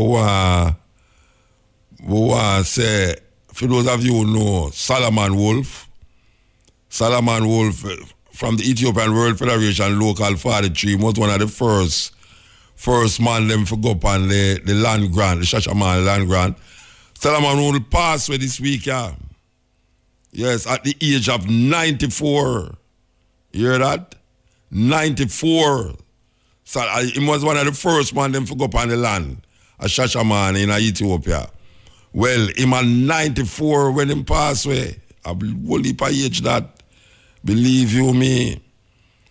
So, we just want you know, for those of you who know Solomon Wolf from Jamaica, yeah, or who know Solomon Wolf in Ethiopia, or anywhere you know him from, as one of the pioneers of the Shashamane land grant. Him passed away at 94. Elder statesman that for the Rastafari movement. You understand? So we just want to know that. Just sit there on the phone. Hello? Hello, Muta? Yes. Hi, greetings. Happy New Year to you, man. Good night, man. Don't tell me say you call from Canada. Don't tell me say you call from Canada. Well, I'm from New York, but I'm up in the hills of Trelawney Okay, now. All right. Give thanks. Yeah, I met you a while years ago with Urchin and I were in a radio station in New York up on Riverside Drive. That time in the 80s. From in the 80s. From in the 80s, man. But him not there now, to man. Urchin not there. In Jamaica now. Yeah, my name is Safia Seavright. Okay. Nice listening literature you're giving there tonight, man. Maybe you should talk about some Marx and Engels also and the proletariat and teach the people a little more. We can't talk about everything one night, you know. It's just back I come to listen to you. Look here, I can tell you something. It wasn't planned to talk about Socrates. No, it wasn't planned. It's just because I was trying to make a comparison between information and not having information. But you know, when one started a subject, it leads to other subjects. Yes, sometimes one is speaking to someone who can't understand when you transcend into another, transition into another. Yes. And they say, but I know that may talk about. But that's our conversation and that's how history goes. Yes, definitely. You know?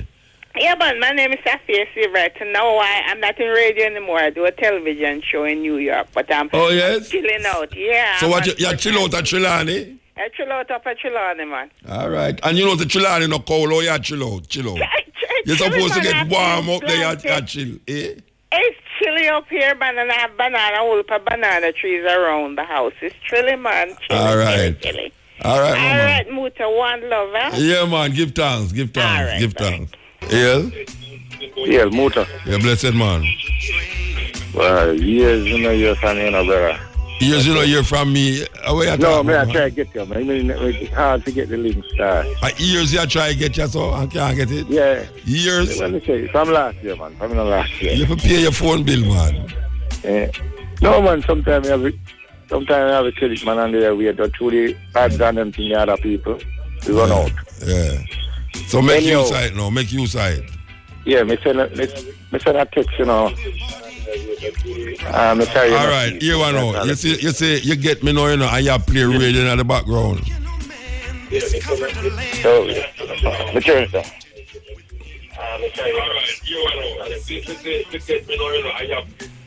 Yeah, man. Yeah, me, you know. But me send a text. Send a text to who? Why you read it? Panny here, man. Panny 390. No, wait, no, man. You send a text to who? To you, to the program, man. And even though me get you know, but me I tell you when I send that text. It's when me listen to the program and analyze it. The things where you highlight even since night. Me always I say Jamaica people want and next Marcus Garvey, but the work we do is like a part of Marcus Garvey work. And Highway FM is like the philosophy and opinion. All black people should listen. Well, just tell me the text then, no man, into that. Just tell me the text where you write on the text. I not tell her, man. I not tell her. Oh, that you right? Yeah, man. Okay. And, well, I don't know what it's about. Anybody will not listen to Highway FM, nah, go. All black people should listen to this. And listen to your program. All right. Because the thing where I highlight, it is so clear and obvious, and only so we can survive because of the systematical setup around it. Well, I hope them will listen and take heed. Because, as I say, we all know, say, in bringing a generation, in changing a generation, task force, it starts from the kids. And, as I say, with the food and the thing, the kids, it mostly, them are the most vulnerable to it. Because the things that them gravitate to, it will kill them out earlier, or affect all the way earlier. So, and some of the things where even a white lady call and I say, if you read certain book, or some black people read certain book, because some of the things where I say, where I like in a book, you know, but true black people not read some of the things. Oh, you know, it's a white lady. When we say, a fine lady, then I should say. But you caught up in the mental thing, too, yeah? I don't know. Psychology, yeah. No, maybe it's a white lady still, but I ask you, oh, you know? No. Yeah, I think she did say so, too. She said something about that. No, she said the blacks. Yeah, she was referring to what you are saying, to the blacks. And our program is Sharon a vital program too. And the thing where you mentioned about the food, we know them things a long time, and the veg chunks and the soya bean thing, we know say soya bean are good for a long time. America promote them things, and that's why them kill out the coconut them out here in the 80s. Yeah. Because them time my old man, the country of property, I watch, I'm used to the plane them going on a circle, and them say them a spray bug. I spray hard, they plane circle and spray, kill out all of them coconut there now. We know that from a long time. That them do, yes. Yeah, man. And one time them talk about them as spray certain things down Westmoreland and throw out the whole of the ganja too. Yeah. And the next thing, the cooking oil, them, other than the soya bean, you have some killer oil, you know.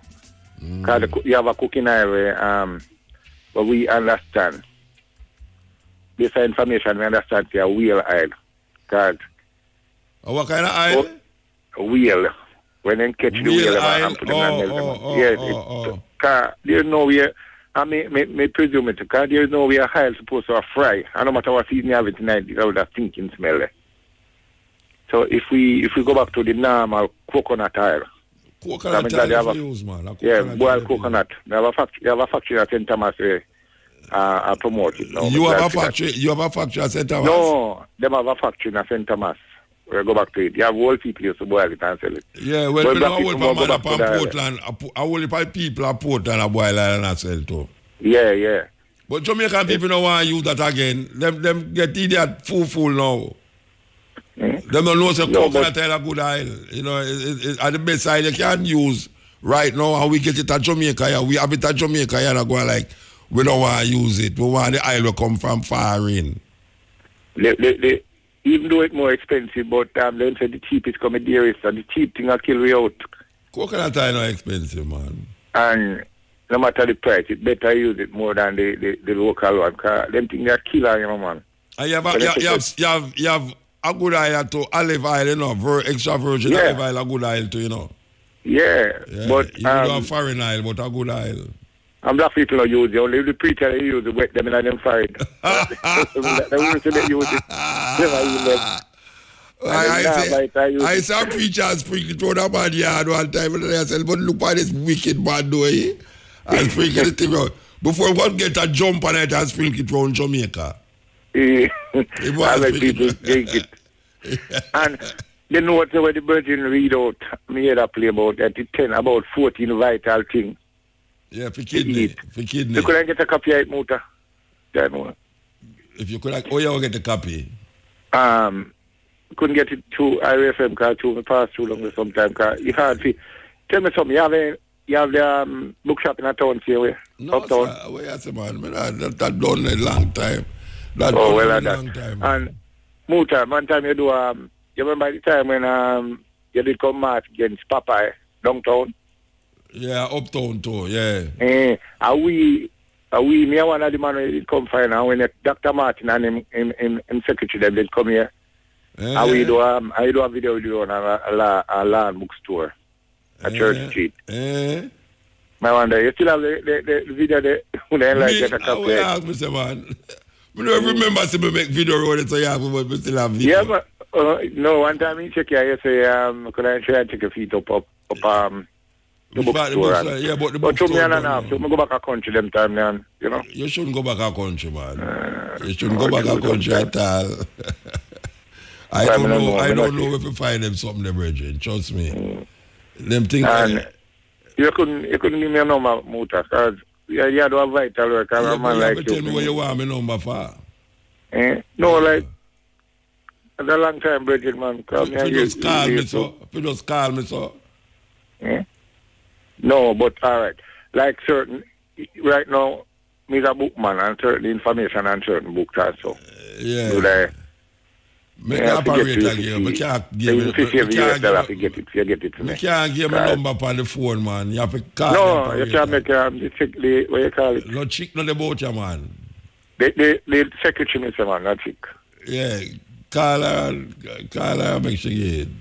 Half the year. They know most half of the year, man. You never hear me say. You know most half of the year, man. I know why I give it. I know why I give it. All right, I call her back on. The same operator will put me on to your chief. One operator there. All right, keep up your good work, brother. I think I want you to read the text, you know, man, because, you know. Which text? The one on the RFM text line there. But you know, just say you don't read it a while ago. You don't just read it a while ago. No, whoever never hear it. No, wait, no, man. I asked if you didn't read it a while ago you talking. Yeah, me say it, yeah. Then why you say that? Read it again. That means whoever now hear me now hear when me did say it. When they read it, at least whoever just come in, because sometimes that's how we can. No, but you're trying to tell me now if you go read it like gospel. Yeah, I do a good work, brethren, and January. Yeah. I reckon it's like the philosophy and opinion of Javi. And the thing where you do like Javi to black people, all black people should have. You know, so I know an elder man, you know. He's a Javiite, and he say all black people should have use the philosophy and opinion as them Bible. And them try to use IRFM as them station. Oh, that the whole part, how the person say? Yeah, man, I held that man. Yeah, man, I can't forget that, man. All the while, I tell you, people may tell you. That man, I say that all the while. I say that all the while. Yeah, man. All right, give thanks. Yeah, brethren? Yeah, man, bless you.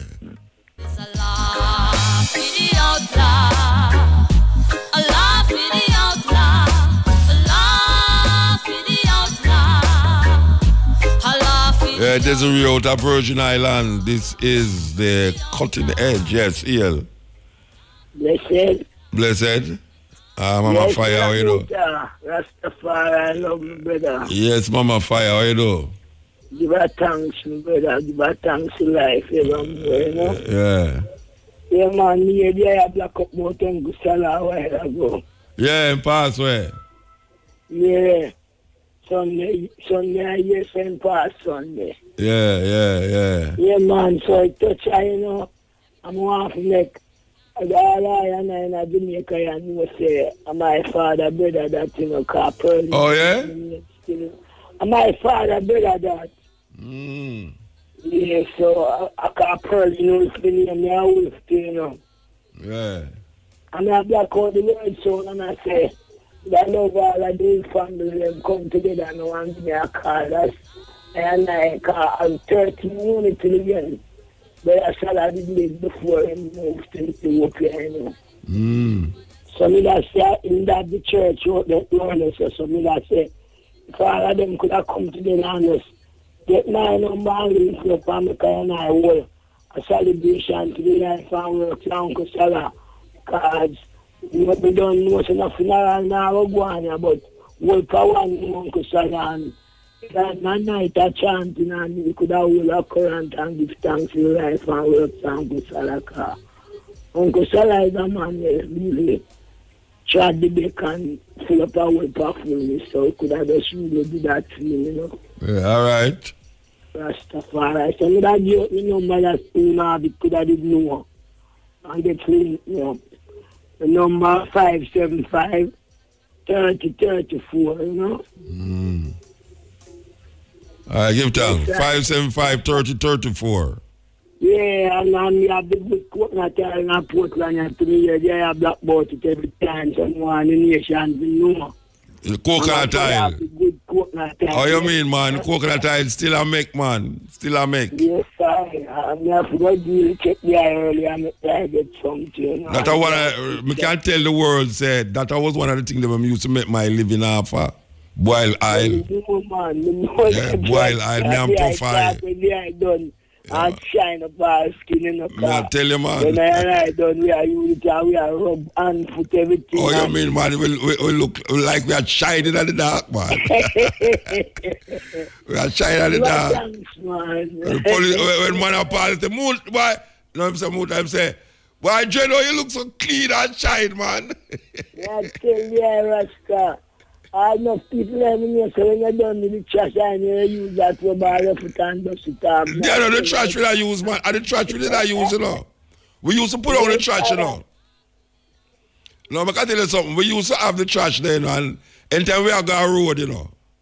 Yes, right. And we done swimming at the river. Because one river up here, so we used to there, you know, up here, so. True. We're Mystic Mountain there. You see the time we done, man, and we are going road. You see, we done river up instead, man, and get the trash, man, and rub it by your foot and I come out the road, man. Me, I tell you, man. I tell you, man, a long time, Rasta meet and I tell them, you know, and they yes. take it joke, but I know joke, a reality. Reality, natural lotion. Yes, Harry, give thanks. Give thanks. Give her thanks, my brother, and give her thanks to the operator, too. Yes. Yell. Mutabaruka. Blessed man.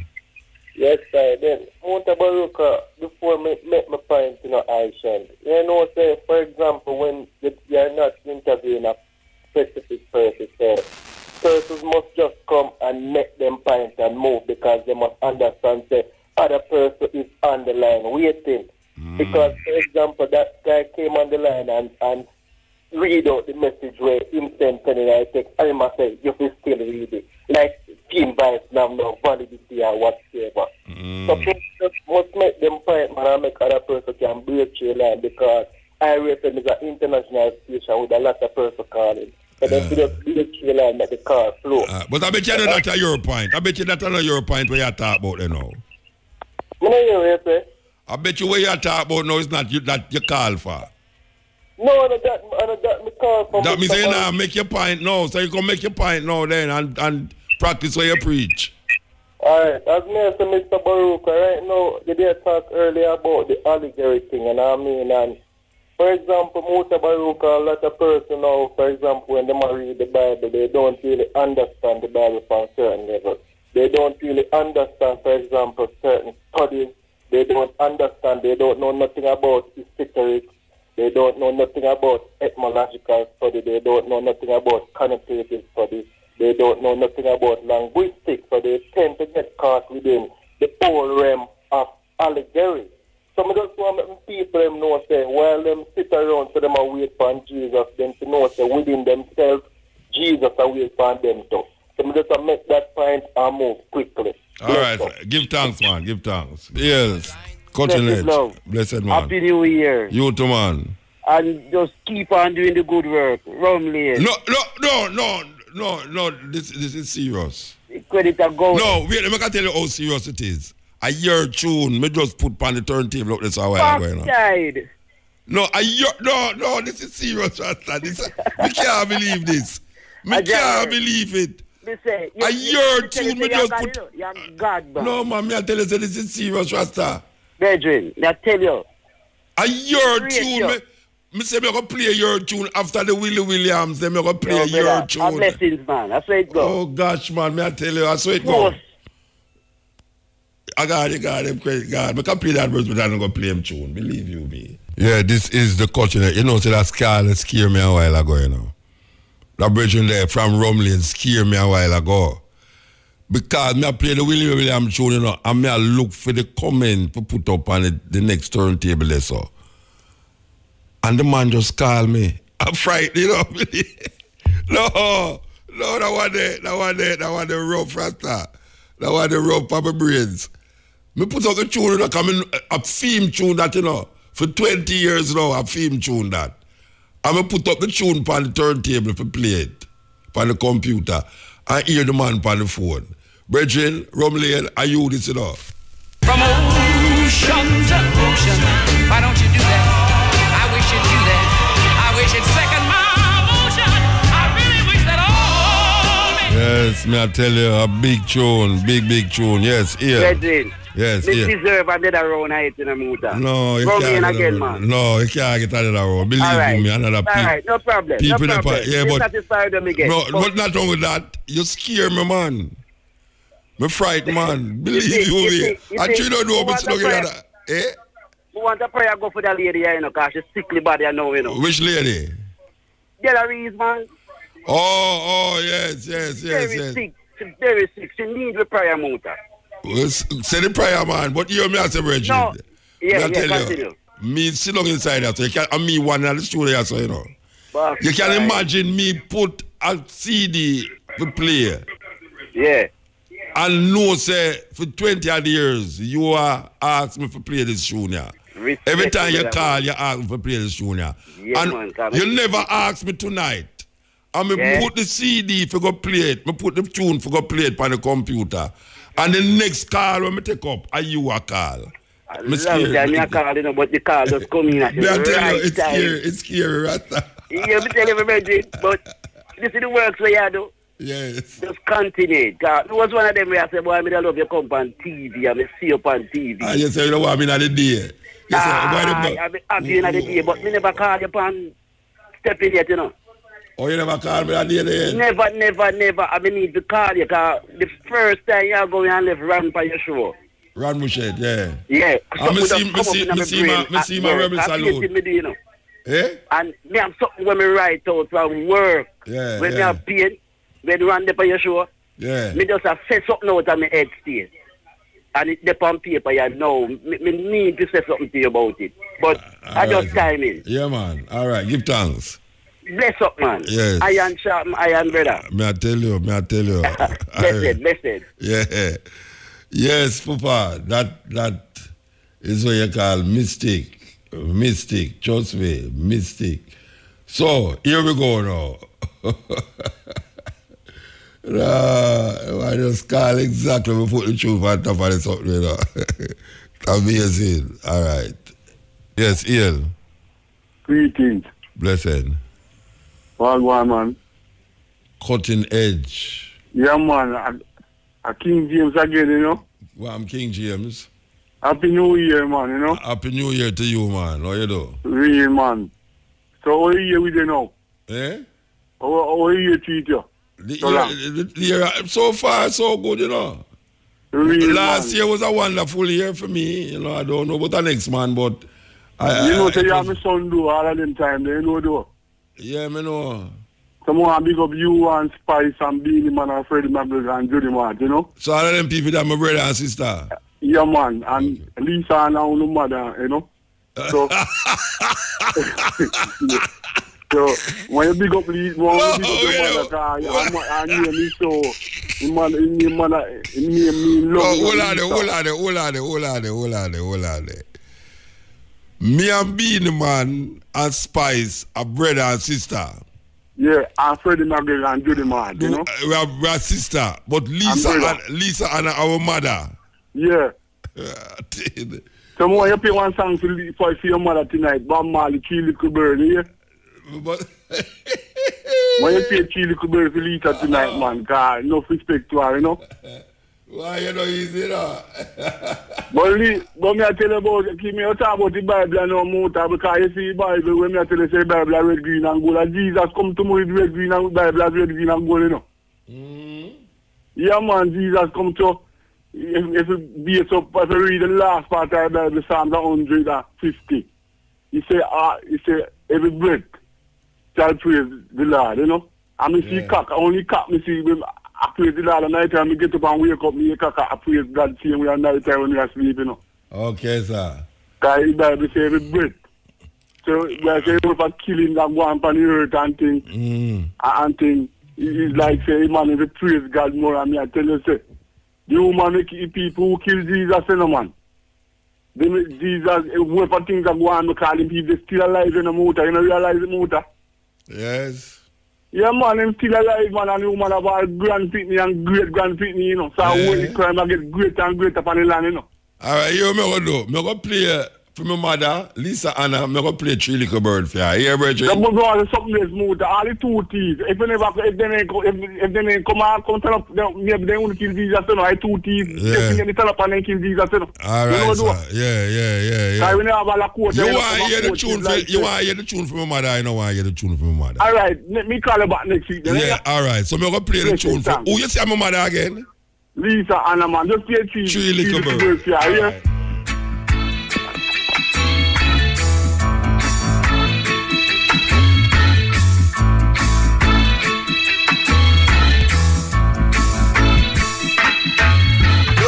Yeah, this is going out to my mother, Lisa Anna, coming from King James, my father. Hail. Hail, Muta. How you doing, man? How you doing, man? Hail up your mother, Lisa Anna. May I tell you, man? May she live long, you know. Oh, may she live long. Why she pretty like pretty, may I tell you? May I tell you, man, your mother Lisa Anna pretty, may I tell you, man. And hail up your brothers, them Freddie and Beanie. Judy Mart, you know, the whole entourage, you know. Well, if you didn't know you, would have put you in the mix, too. I tell you, King James a sample. I tell you, man, sample, he pass sample, man. So we had ups are still cool, Bridget? Eh? Ups are still cool? May I tell you, man, below zero. It gone below zero, you know.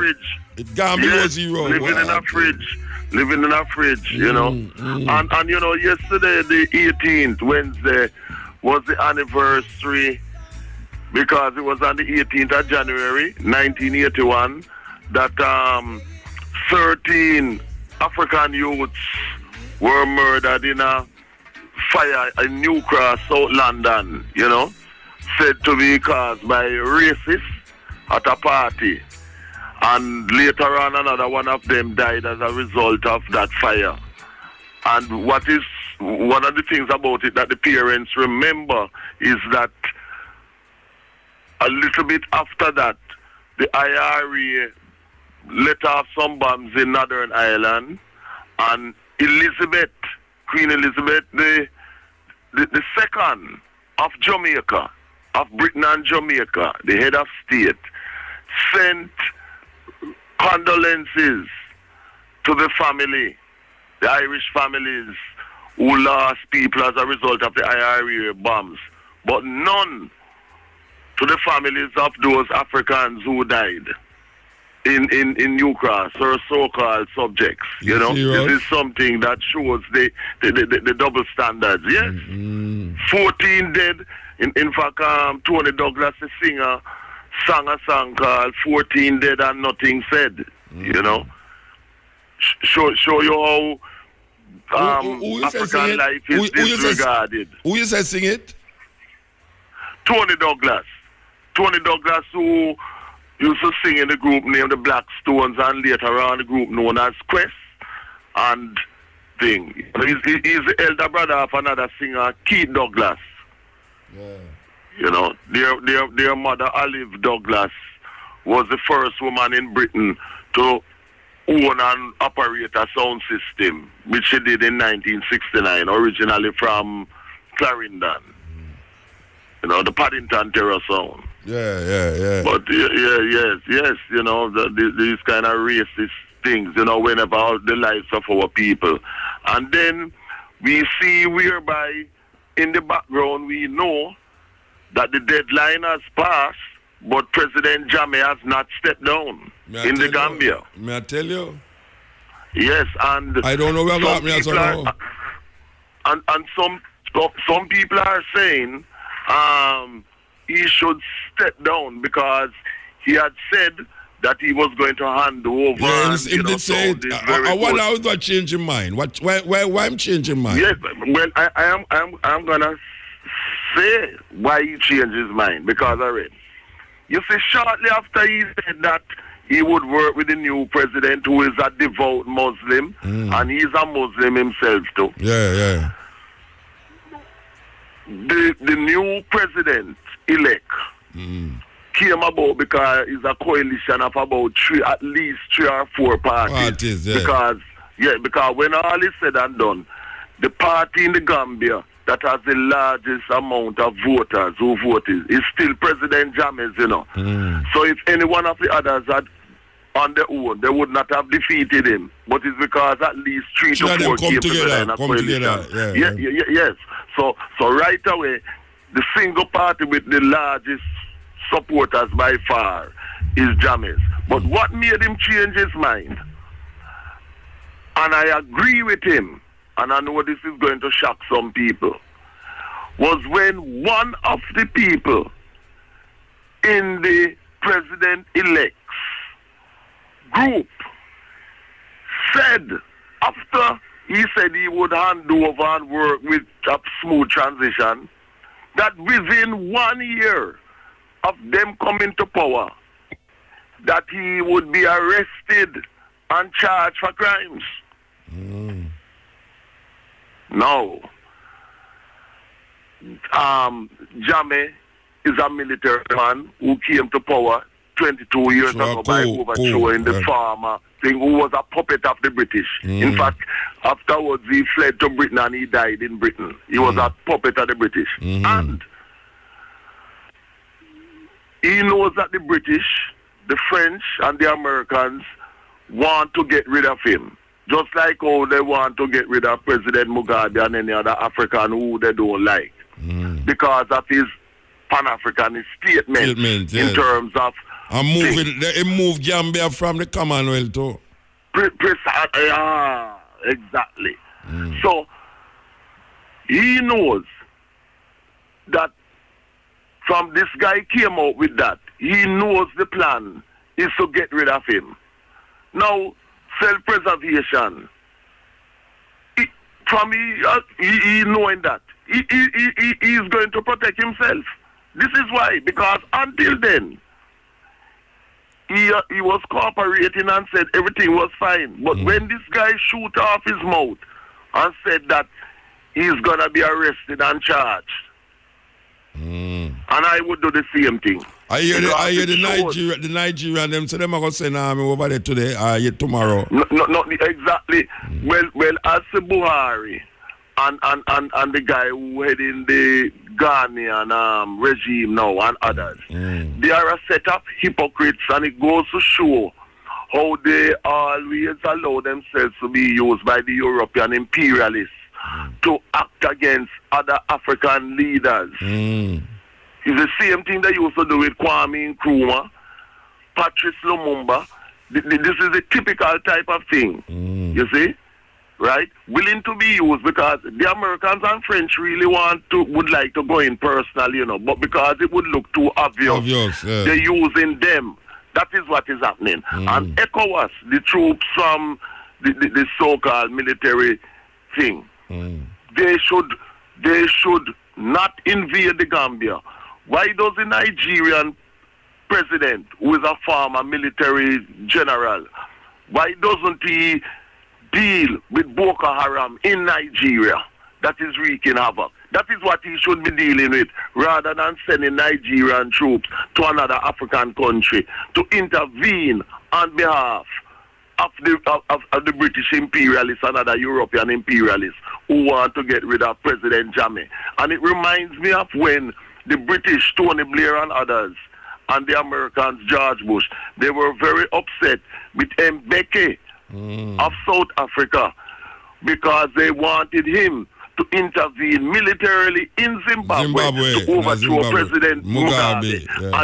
And he publicly said he refused, he will not be used to attack, invade, and overthrow President Mugabe, because he remember that freedom came about to a large measure because of the revolutionary efforts and help from the Zimbabwean ZANU-PF with President Mugabe. And in fact, ZANU-PF and so on, they held back on certain things to facilitate further liberation for Africans in South Africa. And this is typical of how these Europeans always finding some little traitors to use to try to overthrow positive African leaders. A long time after jamming still, a long time after him. Yes, long time, yes. And the thing about it, people who follow the racist online propaganda against Jammeh, if you read his interviews and his speeches, he's very intelligent and articulate in demonstrating the evils and the horrors that the Europeans have done to Gambia and the rest of Africa. And they don't like this type of thing. They don't like to be told about what they have done and what they are still doing. As he said, they came to the Gambia, which is part of Senegambia, because there was a lot of elephants there and they wanted ivory. And then when that was exhausted, they went full scale into the enslavement of African people in that region. And as he has said, what he has built in terms of schools and other facilities. Yeah, man, I'm still on with him, you know. I'm still on with him in Gambia already, you know.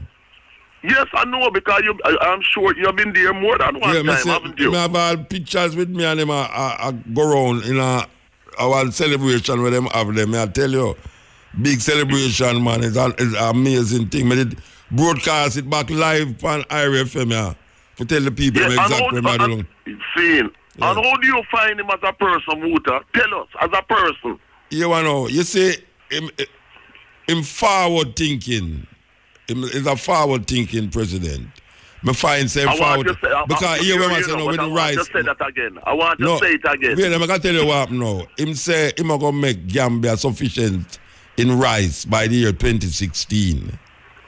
And him also talk about, not talk, but schools where for years, no school, certain school and university never there Gambia, and him come put school and university. That's all. As I said earlier, true. And it's a man where, even though him is a Muslim.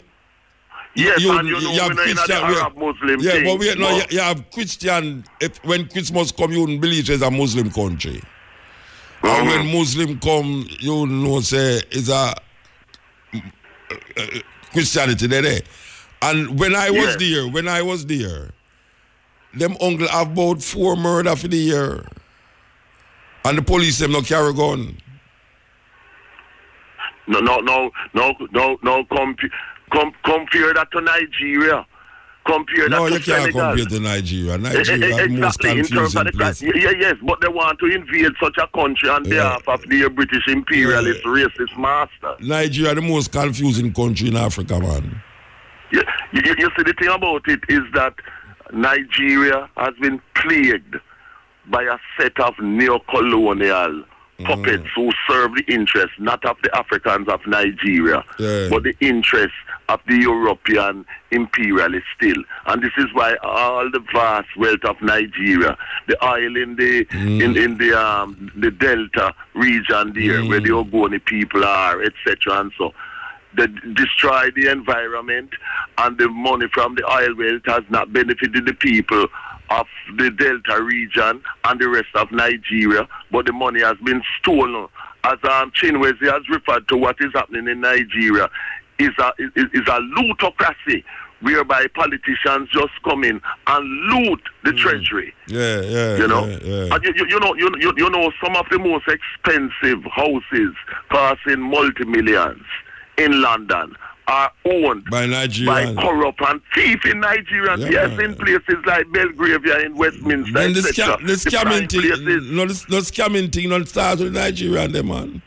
You see them scamming thing where you see going to Jamaica, and Nigeria and them make it popular, man. Yes, make it popular. And the thing about it too is that, you know, in the US, the most educated immigrant group are the Nigerians, you know. The most educated in terms of college and universities are the Nigerians, you know. But Nigeria has been plagued by corrupt politicians. Look what they used to do to Fela and Nicolapo, that great artist and free, you know, fighter, and you know what I mean? His mother. And his mother, who was a Gaviite and thing too, you know. Really sad, you know. And I just want you to use the platforms that you have to support President Jammeh, because we want no invasion by other African regimes. I don't know how we're going to stay here and stop it. I don't know how we're going to stay here and stop it, though. No, but what you can do, like what I am doing here now, is talking about it and highlighting to people, because, you know, propaganda, as Marcus Garvey said, is one of the biggest weapons that the enemies use. The president-elect are going to reach back to Gambia. Because Senegal him there, yes, Senegal, no, they claim that the invading army that they want, that they're gathering up, ECOWAS, they are going to escort him. Yes. Today? Not today, it's supposed to happen. Yes. Yes, it's supposed to happen today. But what happens is that what we can do is keep people aware of the real reasons why they want to move against Jammeh. And as I said, Jammeh has taken the action that he has taken because of the threat that this guy in the president-elect's group saying that he's going to be arrested and charged. You know, and we know it is them acting on behalf of the British imperialists to get back at Jammeh for coming out of the so-called British Commonwealth and also for denouncing the imperialism of Europeans. All right, now, you see how them run Zimbabwe out of the Commonwealth. Them never run Gambia out of the Commonwealth. Him left them, you know. Well, I tell you, in terms of Zimbabwe, to be correct, after they were going on that way, President Mugabe, check the record, said, listen, we're going to withdraw. The Commonwealth is a club, and we're going to leave that club. That is actually the record. Yes, the President Mugabe actually left, but saying, listen, it's a club, and we'll just withdraw from this club. This is what really happened. And you know what I'm upset about at that time? At the time, Tony Blair was able to get the support of Obasanjo in Nigeria and PJ Patterson in Jamaica to work against President Mugabe. Because when the Zimbabweans were expecting like PJ Patterson of Jamaica and Obasanjo of Nigeria to be supportive, they were not supportive. Yeah. They were not supportive, and this is on record. And neither was Bruce Golding at the time was supportive. Both PMP and GLP with their neo-colonialist agenda were not supported.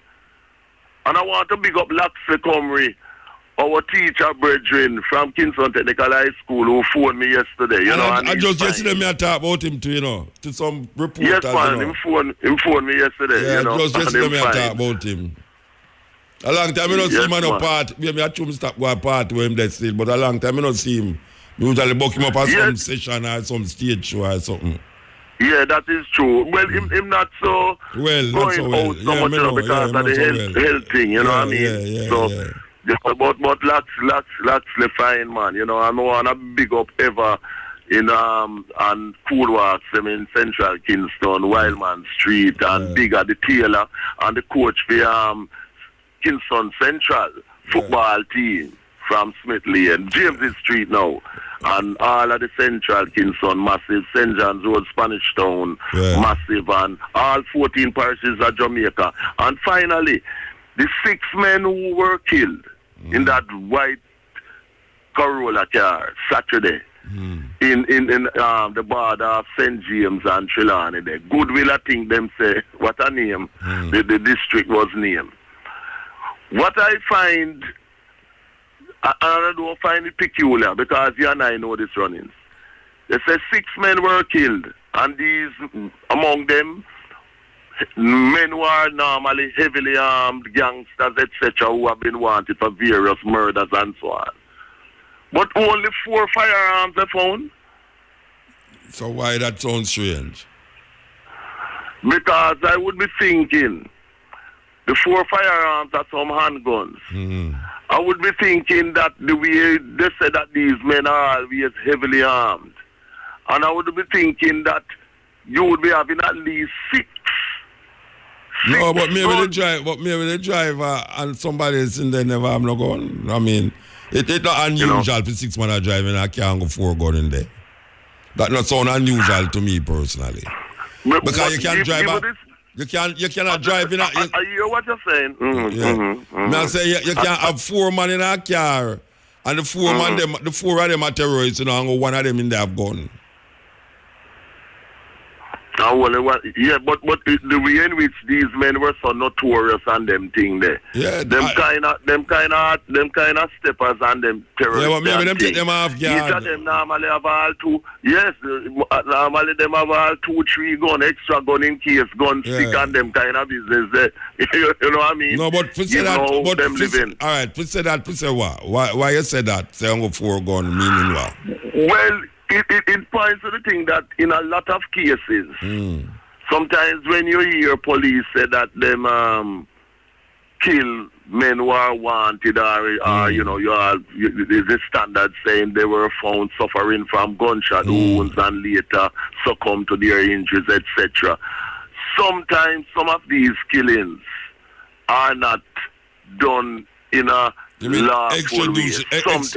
Extra them call it judicial killing. Yes, extra judicial killing. Yes. Sometimes. Well, I don't know, Bridget. I'm not gonna really. You know, I don't know. Yeah.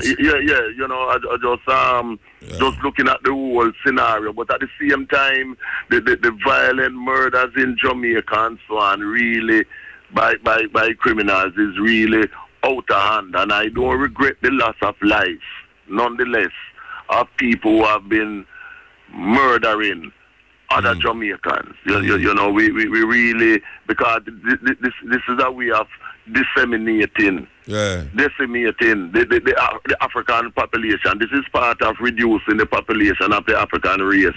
This is not birth control this time, but you know, this is death control. Yes, using the gun to reduce the numbers of our people. We're gonna move. Yes, all right. So keep on doing the work. Yeah, man. Give thanks. Yes, this is the Cutting Edge and IRFM, you know, so we're on the last lap here, so now. I don't know if it make no sense to take more calls. Yeah, we can take one. We can't take calls still. We can take calls still. And we don't play it. All right. I don't think we can play. We don't play again then. So, we could take the call. Yes, Ill. Aye. Blessed. Aye, Muta. What's up, here? Cutting edge. Aye, cutting edge, Muta. Cutting edge. What may I say, brother Muta? May I beg the man them. I want the man them hear me, loud and clear. May I beg the man them to just stop the heap of crime here, sir. The crime sick me, Rasta. See? And that's your message. And the man them are going some sort of thing, Muta. Me can't understand this thing. The man them are going wicked in our country star.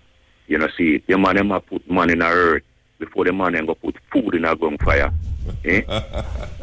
They been ask for you, man. The crime like terrible, man. Man, all that chop up woman and then little thing over them little thing the star. You know, see it. Man, if you go put food in the earth, man, and start put man in the earth, man. See, it's sick me, man. It's sick me, yeah. And some little eagle man and some little waste man hang up on wall every day. I watch man pocket and boss big as something now.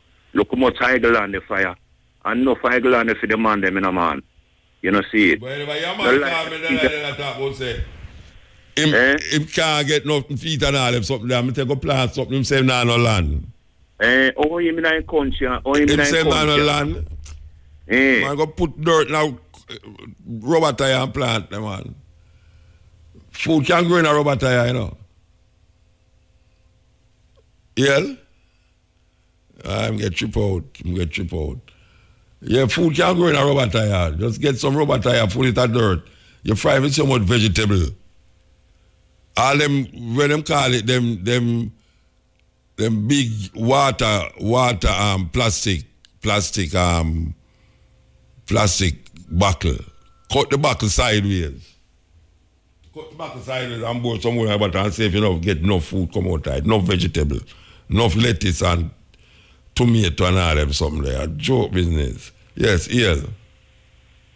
Yeah, healing Mutabaruka. Blessed man. You know, I know whole part time I know, believe you, me call too late. You know, it's all good though. It's all good, no big deal.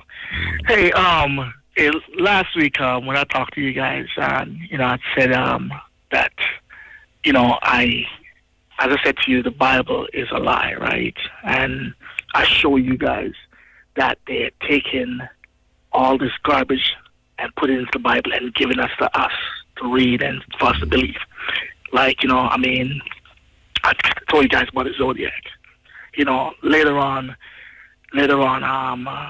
Mandingo come on the radio and say that I'm playing hopscotch and Mandingo you come on after him now. Yeah, I know. But the thing is, Muta, I don't say nothing to you guys on this radio station without me researching first. You know how many months I have looked over this Zodiac stuff before I even talk to you guys about it? I make sure every one of my information that I say out of my mouth is on point. I do not lie about anything because I do not want my black people to be set nobody back. Else say a lie. Maybe it's just misinformed, not a lie. Well, information, but go and talk though because you don't have much time. Go and talk. Yeah, I can't afford with the condition where black people in and where we was few years, millennium ago. I can't afford for us to be set back. I am not going to say nothing to the Jamaican public or wherever else there are around the world in error. I'm going to make sure I study my stuff first because this information is going out there. And plus, I got my college friends, my doctor friends. We go over this stuff first before I even come on the radio and say it. Okay. So I didn't even appreciate Mandingo gonna say that I'm hopscotching and, what I'm talking about is Zodiac thing. The reason why I do not stay on something that, to me, I think is irrelevant, because we were talking about the laws of opposite. What I'm trying to show the world is that this is how God created the universe, right? Man is the one who created the Zodiac after how they see the universe is examined. I try to show you guys that, okay, right now we are in the nighttime. In England, in Africa, is the daytime right now. When one side of the world sleeps, the other side of the world wake up. When we close our eyes, our third eye or our first eye, actually, because the universe is first mental, if you know the 7 principles that the universe runs on, are run by.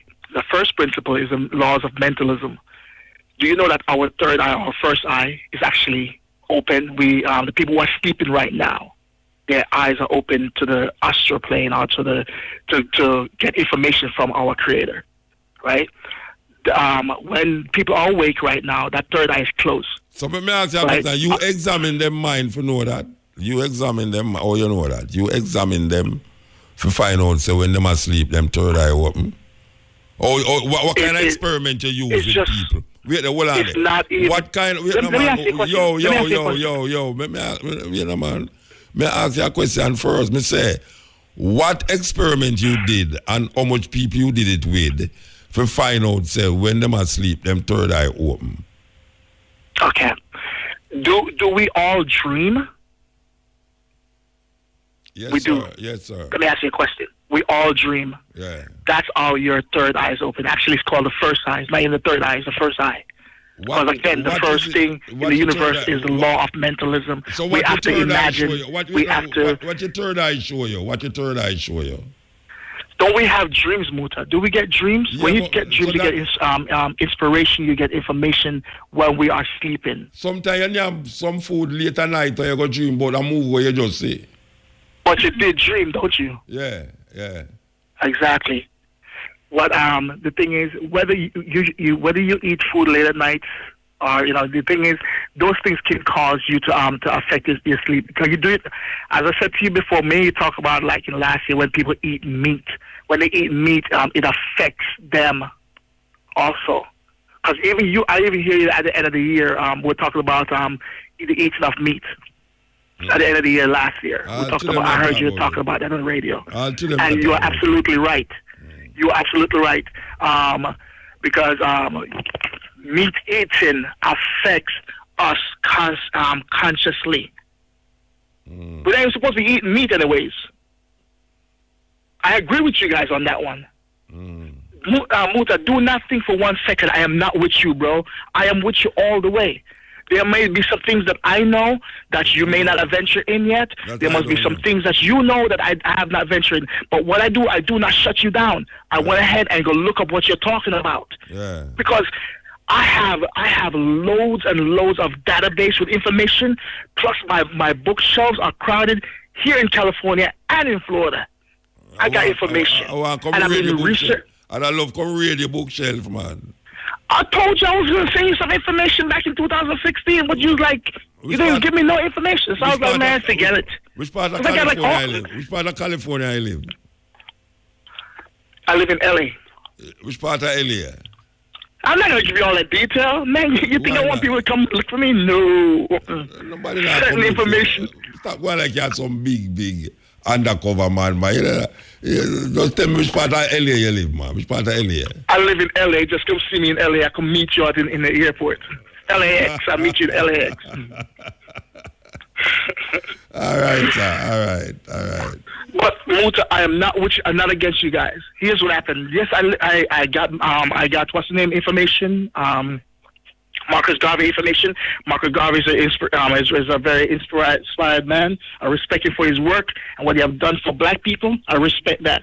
But right now, as I said to you right now, Marcus Garvey is a revolutionary, and the first thing I think that that if you want to have a revolution, you have a revolution on your mind and your ignorance.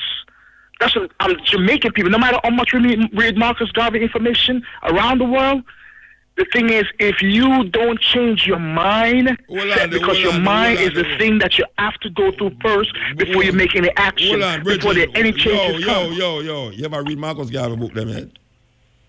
I told you I have not gotten to the man book yet. I glimpsed through it, and I say, the philosophy is an opinion. It's good, but right now... No, but wait now. You could not say where you said it and read Marcus Garvey. You ever hear Bob Marley say, emancipate yourself from mental slavery? Yes. Who you think said that first? Who you think did say Marcus Garvey, because I got that from other Marcus Garvey book, because that information is in my book, and Marcus Garvey actually say it this way: we have to emancipate ourselves. That's the way he says it. But you sound like say Marcus Garvey is a revolutionary, but him never tell you about no mind nothing. I did not say that. I did never say it, but you never say that. No, I said Marcus Garvey is a revolutionary. I respect the man for his work. But if we do not have a revolution on our mind, then what that Marcus Garvey say? That is true, and I say to you in my understanding of psychology. Yeah. If we can read Marcus Garvey, and that is very, very good. I respect the man for his work. But from a psychological standpoint, if we do not examine our mindset, the way we think, and the lies that we believe, because trust me, a lot of people believe all these lies that are out here, and if you do not change the information, because here's what happened. My mom used to tell me this. My mom said to me, son, do not spend all your money off until you know where it's coming from. And I went back and looked at it and said, Mom, but here's what happened. Even though I know where my money's coming from, what if somebody robbed the person who was bringing the money to me before it got to me? I said, Mom, don't it make better sense if I don't spend all of my money till I get the rest of the money, the new money in my hands? Does that make better sense, Mom?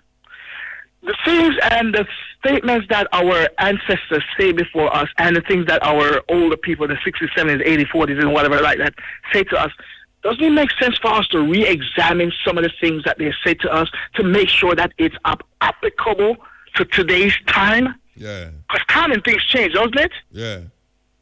Absolutely. So therefore, it makes better sense for us today to examine everything that's been said out of our ancestors' mouth to make sure that we are on point today to keep us moving forward. Again, brother, I'm not against you. I just did not like what was said about me after I came off the mic where what's his name was talking about Mandingo. Me never think so you're against me. Me never think so you're against me. Me never think that at all. No, I'm not. Monta, you're the only one down in Jamaica, as far as I know, as far as my friends know, that you're the only one who's saying what you're saying right now. And we said, you know what? We need to support him. Because the thing is, our people need to wake up. You know the reason why? Here's one of the many reasons why we do this. We're tired of damn violence in Jamaica. When we come on vacation, we're tired of damn violence down there. Right? So the thing is, we realize that the people's mind needs to change. We need to have harmony and unity among our brothers, man. Because I'm telling you something, people are examining us outside of us. White people are examining us. Asians are examining us. Rapper move. One thing, the plastic rice is killed from Asia. Yeah, rapper move. All right. All right, boss. Next time, yes. Okay, this is the Cutting Edge. We want to remind you that we're there again from 2 to 5:45 on the Stepping Razor, the art of war. We give thanks for the moment and the time and the energy that you stay and spend with us. Give thanks to the people them in England who are man now and them are listen still. Like Mandingo are easy. Atlanta, we're going to the second. I hope it now freeze up over there, you know. Freezer box. Mandingo say England below degrees, you know. Well, we have to just face it, because so it go. We go in desolate places to get our food. Whether it's in the cold or it's in the warmth, it don't make no difference. In Matrix, Matrix, how that you have like about? Is that spliff? Oh, your spliff them look so man? Them look long, like them have all filter up on the top. Man, what kind of like some hippie spliff that? A hippie me know about them kind of. No, that's not no ziggy, man. That come like a Damien. No, them spliff they look away. Julian. No, but never see a bad bill and spliff so yet, boy. I'll tell you, it look like a cigarette. No, if you walk with that police car top, you'll say you smoke ganja, you know. It's an unfiltered cigarette you smoke, believe you me. Anyway, we give thanks to the movement. We're gone, you know. Are you outside? We never know, are you outside? May I forget her name, you know, what's your name again? Eh? Vivian. No. You see, that all you forget her name. All you forget her name too. Me no feel so bad again. What's your name? Tell me what's your name. She walk out and won't even tell me. Janice. What? Janice. Yeah. And she wouldn't even tell me her name. She just walk out so. Oh, wait there. Are you? No, me never say are you. I know me never remember your name. Trust me. I know me never remember your name. And Janice your name? They know you walk out and you will struggle with your name and can't find out your name. Before you tell me your name. Janice. But me don't know Janice. Janice, me know you. And the first me say you. All right, why you love Janice the operator? Janice, the people them like you. Them say you're a good operator. Oh, you hear them? What she feel good, what China? She feel excited when she hear that tea? Them call you back for tell you say them like how you go on. What? Janice turn up inside, that's all. Janice turn up, man. All right, Janice. Yes. People them say them like Janice, how she angle them out the road there. We gone, you know. We have to put on this tune and left. Believe me, we'll tune there. Okay, here it goes. This is The Cutting Edge on RFM.